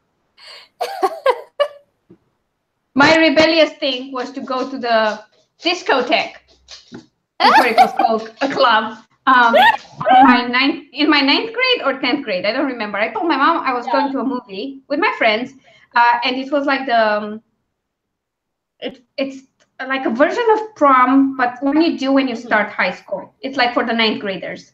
Oh, is it? We have a similar thing here. That's the debutante. Something like that. Is it like that? Yeah. Yeah. Okay. We call them ducklings. And you get ducklings when they start high school, when they start uni, whatever section of education they started. They're still called ducklings, and it's the duckling prom, something, something like that. And yeah, we were in 10th grade. I was not allowed to go to clubs yet, and I just wanted to go see how it is. And when this duckling thing happened, it started early, like 7-8 p.m. Yeah. So we got there at 8:30 p.m. We had tickets for some reason. I don't remember how, but we got in. We stayed for an hour. Then I was home before 10 p.m. Yeah. That was your rebellion. And I went to my mom and said, I wasn't actually at the movies. I went to the club because of this. I stayed for an hour. I didn't like it. I don't plan to go again. And that was it. The next time I went, I was almost 18. I had my mom's approval with the condition that my dad would come pick me up. My dad came and picked me up, and I was going with my boyfriend at the time, who my dad knew. I mean, he knew his family. We'd gotten together on a trip where I went with my dad and his wife. So it was kind of someone they knew. He went to school in a different city because he went to a police academy sort of thing. We have a high school for that, and then the police academy. So that was the story, and that was my rebellious stage. And I think I started dating in 11th grade, and he was my first boyfriend, actually. And after that, I had a period of serial dating that didn't really lead anywhere. And then I met the boy I had my first serious relationship with, and I was already 18 at that point. So, I mean, I was an adult. I was a legal adult. I was still in my teens technically, but you know, I was in my final year of high school. I was like, and my parents always knew what I was doing. I didn't hide anything from them ever. And I never slammed doors or whatever. No, I skipped that. By the time I came along, I'm like the youngest of 5 kids by like a decent margin. Like I'm the accident baby. We all know. So my parents just didn't care at all. There was no way I could have rebelled against them because they had no rules. It was just like, yeah, all right, this is just how it is. That's cool. Yeah. That's so cool. I had no siblings, but I was a kid who was born later in my parents' life. So my mom was 30 and my father was 31 at that time. I was planned and everything. Yeah. That was a better plan than the plan of them getting married.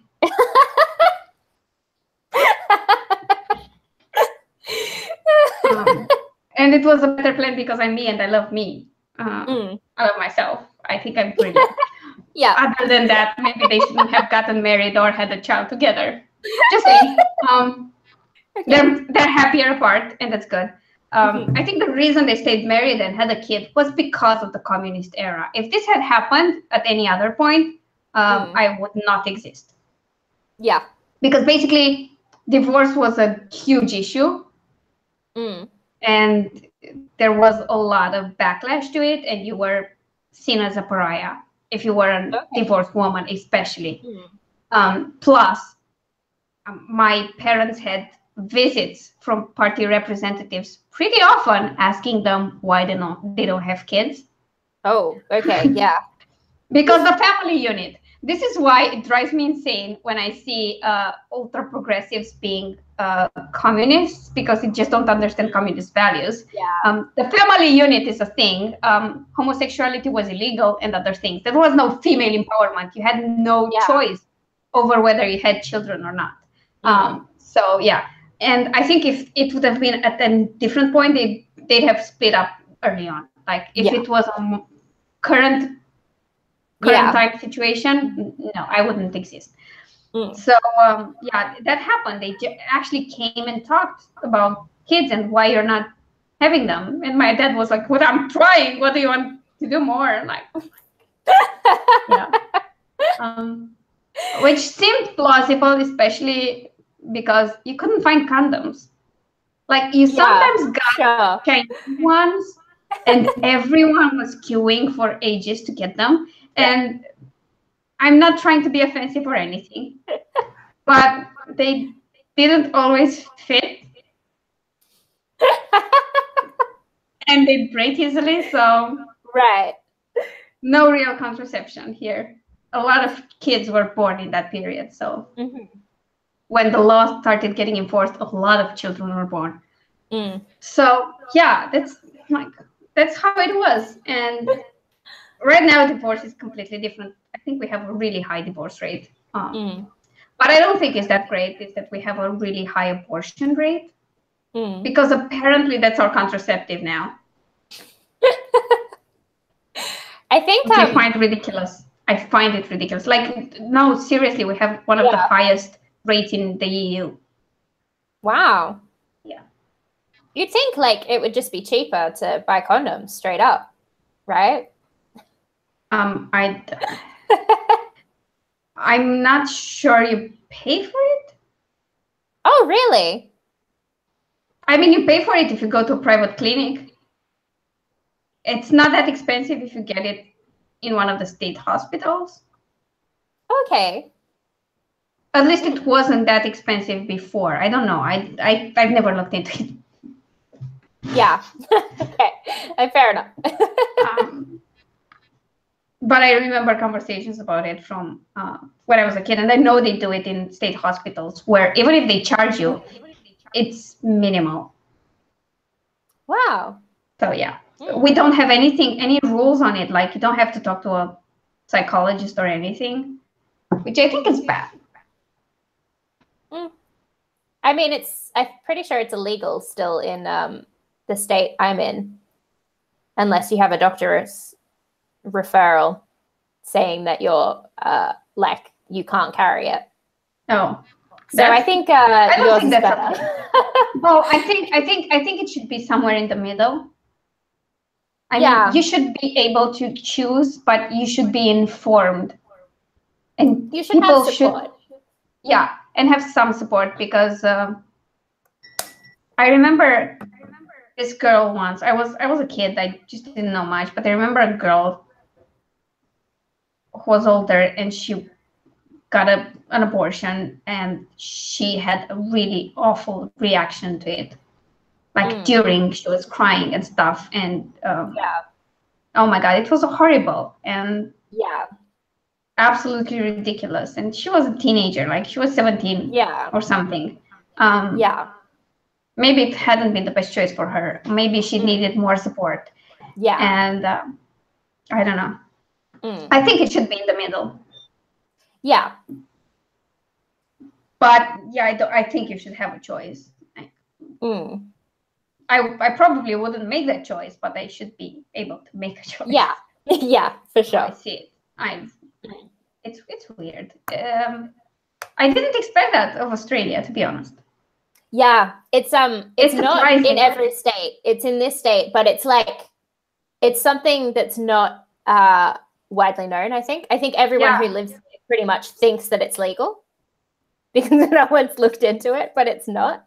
Oh wow! And can you like go to a different state, or are you state bound? You can. Okay. Yeah, but it's a long way. It's a really long way because it's a big country. That I know, but I mean there are options if you. Yeah, no, there are, but it's like it's so stupid. Yeah, like it's ridiculous. Yeah. Anyway. Yeah. We completely derailed, but it's fun. I hope you learned things. This is a writing stream.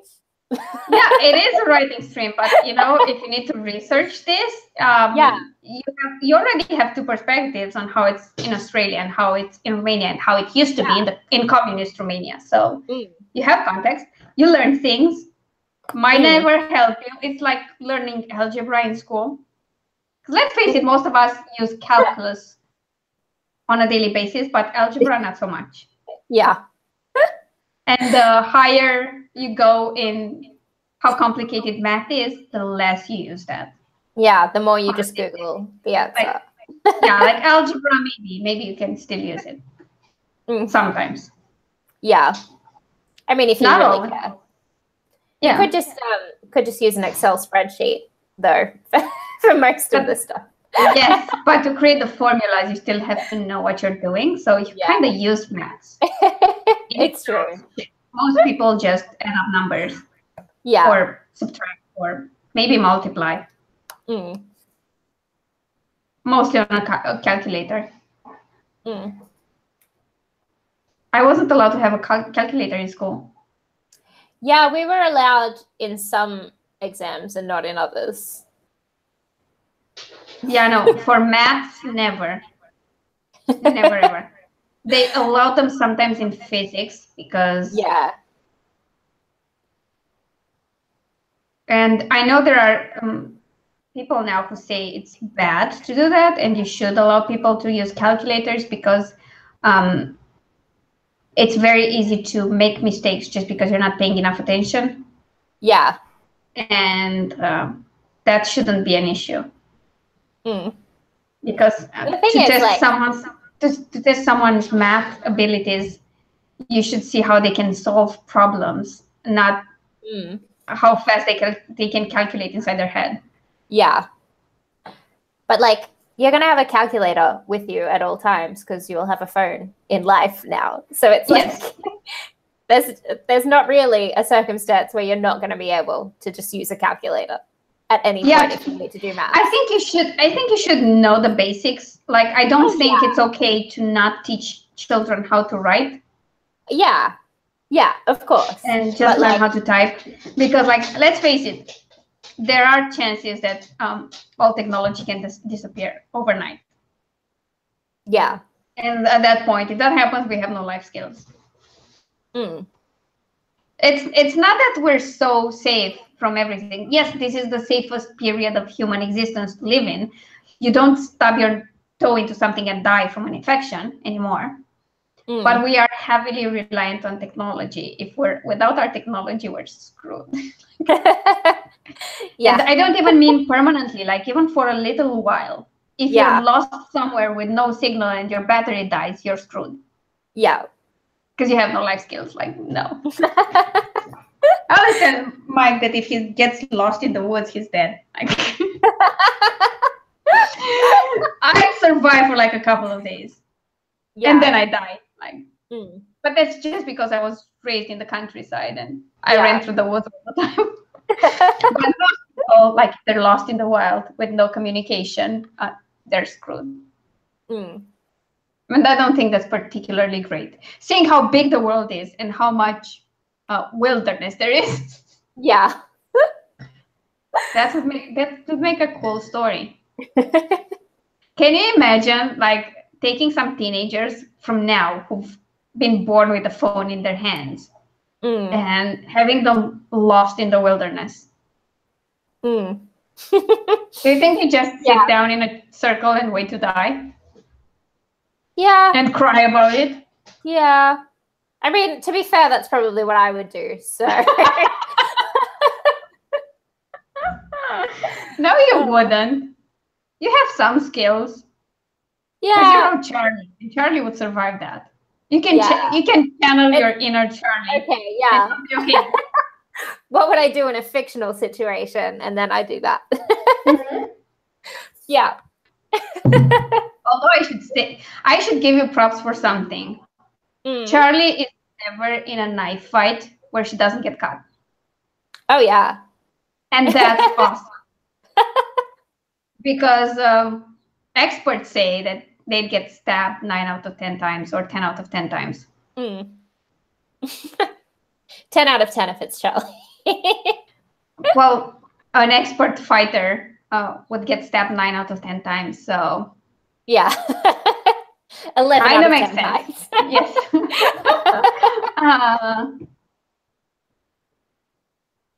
Oh, nice.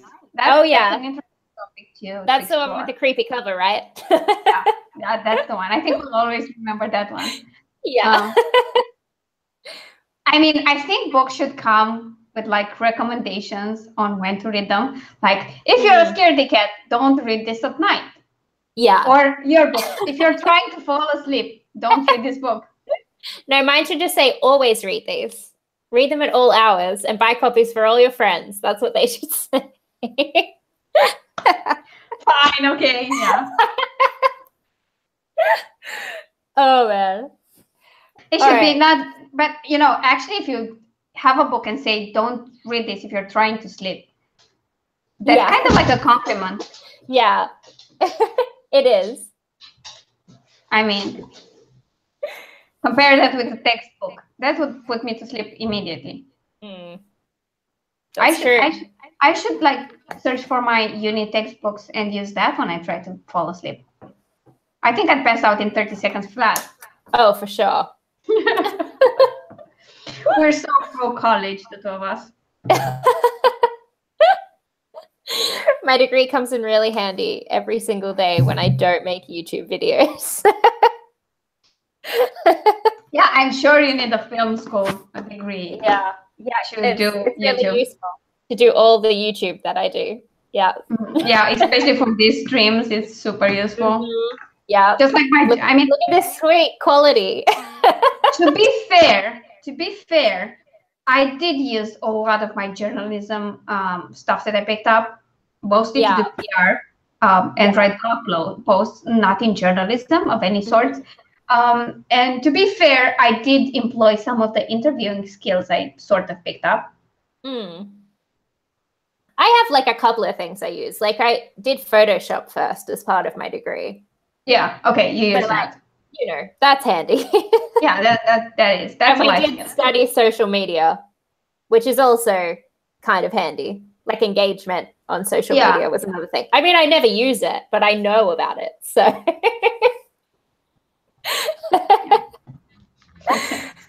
I don't think you need a degree to learn of that, but whatever. Do you pay for college in Australia? I have no clue. Yeah, we do. Yeah. Oh, totally not worth it. No. It's not too bad though. You don't pay up front if you can't. Okay. I mean, you don't have to pay up front. And there's not interest on the loan, but it does go up with inflation over time. So the longer you take, the more you'll pay, but it's not, the amount doesn't go up except in proportion to how much the dollar goes up. Oh, that's cool. That's cool. That's cool compared to like the US. Yeah. It's weird here because the state universities are the ones you want to get to, and those are free if you do well in your exam. And then they have some paid spots, but not a lot. And then there are the private universities where you pay, and they're struggling to get to the same level as the state universities. Yeah. Not so much. But even then, the amount you pay per year is kind of low. I mean, when I started my second degree, which I abandoned because it was like fucking ridiculous what they taught us in school, I paid like $500 per year. Oh wow, that's really low. In a couple of installments.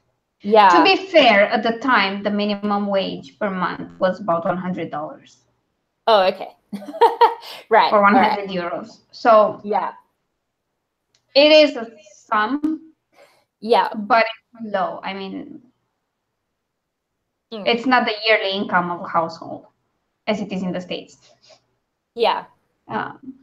It's like a few months of work. Yeah. And it's in installments, so that's good. And I think the most expensive one was a media and journalism school that was associated with a TV station. Right. And that was like $2,000 per month or something like that. $2,000. But that was like just one exception. Most of them were like 5 to 1,000. So not a lot. Yeah. And if you went to a state school and paid, it was kind of around that sum as well, about 500. Yeah. So it's doable. Plus, if you have a great grade and go to the state school, you don't pay. Yeah. There were like 60 spots for my year in journalism. I think. Yeah, something like that. 60 or 30, I don't remember. 60, I think. Not a lot, but you know. Yeah, you got in. You can make it. Because after that, it's going to be crippling to pay for everything. Because that's the worst part, that they don't really have accommodation for all students. And first years are the ones that get screwed most often, and they don't have anything. So you have to rent in Bucharest, which is the capital city, which is not that great. But, you know, it's doable. And the campuses look a lot nicer now than they used to when I was in school. They were like, oh. You were going like, oh, great dump. Let's now paint the walls and clean up like this hasn't been cleaned in 10 years. It was, now they renovated in the school, but it's not a real campus like I've seen in movies and stuff, where it's a designated area where only student stuff happen. Oh, they're like intermixed with shops and buildings and apartment buildings and stuff like that.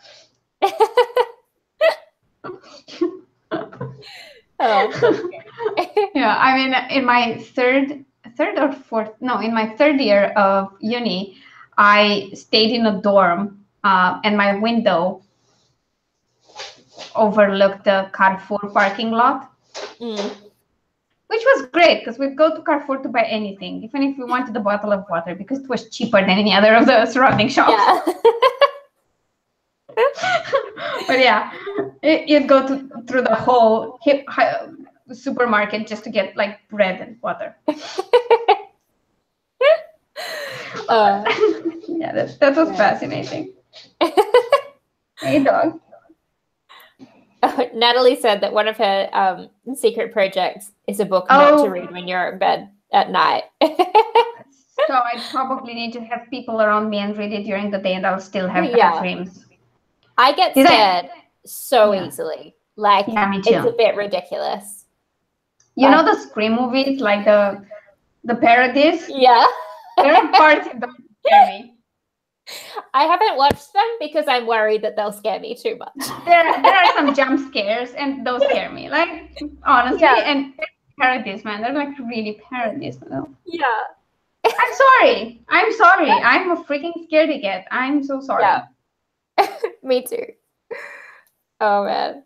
Oh god. Okay, so we've been at it for like 3 hours and a quarter.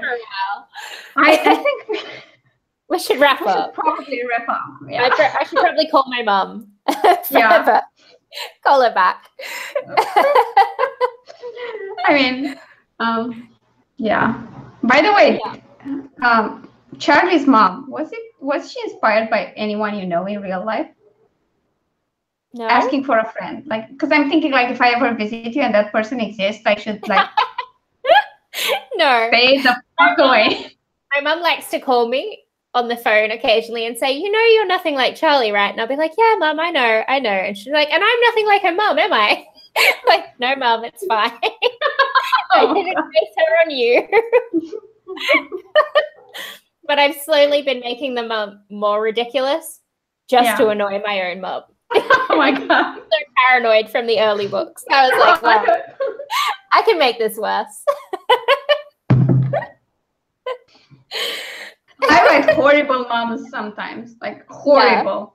Yeah. Like the mom in Gaming and IRL Boss Fight is absolutely horrible. Something that my mom is obviously the opposite, because I have an equally ridiculous job that most people here don't understand, that my mom is totally supportive. And then the mom in Craving Stains, if you ever read that, like the mom in Craving Stains is horrendous. Like, Simon's mom seems super tame. Super tame. Okay. So, yeah, and it's, I mean, nothing like my mother. Absolutely nothing like my mother. Yeah. But to be fair, I've met mothers that match her in how horrible, her, like the mom in my book, in how horrible they are. And I blame that on enforced children by the communist regime, because some people should never have kids. I'm sorry. If that's offensive, I apologize, but based on how they treated their kids, some people should never, ever reproduce. For sure. Ever. Yeah. And you think it's like problem children that they mistreat, but no, I mean straight A student. Yeah. Never does anything wrong, and parents treat them like they're the devil incarnate. So no. Oh, nice. Oh, I did base characters on people I know and on neighbors we had, and they're ridiculous. Like, especially when I have people from the countryside, there's a lot of violence involved. But I'm sorry, it's violence I experienced as a child. Well, not towards me, but I've seen it unfold. So there's a lot of backstabbing between brothers and sisters, and that happened. There's one character in the Charlie books that's based on someone I know in real life, and it's John, the other receptionist. Oh God! Oh God! No. Yeah. Oh, but like, God. I like, he's worse in real life. I'm not gonna lie. Oh wow! Did you work with this person? Oh, fuck. Yeah. Is Alexis still working with this person? Yeah. I feel like I should travel there just to hug Alexi and pat him on the head and say, "It's going to be fine, I promise." Oh God! Oh my God! No. Yeah. I still don't understand why he doesn't get fired. I mean, well, I can tell you. Know. I have. Oh, you have a theory? Yes. Yeah. I think it's because Harry likes to annoy Adam. Oh yeah. That's definitely part of it. The reason is, well, I'll tell you in the post chat. Okay. The reason in real life. Okay. Oh. Yeah. I totally probably shouldn't go on record with this, just in case there's like a libel case or something that comes up. No, don't say it on stream. Yeah. Okay, so Natalie, thank you so much for hanging out with us for so fucking long. You're awesome. Thanks again for suggesting we co-write a book. Now we're sorted for a Christmas release. Yeah. By the way, if you noticed, Ares found a spot where he's visible on camera. But I can just do this and cover him if he ever exposes himself. So we're good. So anything to promote, Claire? Oh, just the usual. Clarecauter.com/free stuff. It's down in the description along with her channel. You should definitely subscribe if you haven't. Now, in my description, you have Dusk to Dawn, a link to it because it's discounted to 99 cents for the remainder of today on Amazon US and Amazon UK. You have a link to claim The Edge of Hope. You can get the book for free. And if you want to, you can also subscribe to my newsletter for my urban fantasy works. It's not a requirement. You can just get the book and read it. It's perfectly fine. Also, there's a link to alina-popescu.com/free reads, where you'll get a list of everything that's free from me and currently available. So that's great. Natalie, that's awesome, though. We're all about helping other authors promote themselves. I'm always on everyone's case to promote themselves more. So you're more than welcome to promote your stuff and talk about it. And it's absolutely no problem ever. So don't forget to tune in when we're back to normal programming on Tuesday and Wednesday with our write-ins, which will be the last of May from the two of us. Thank you for watching. And have a nice rest of the day, evening, morning, afternoon, whatever it is. We'll see you all very soon. Bye. Bye.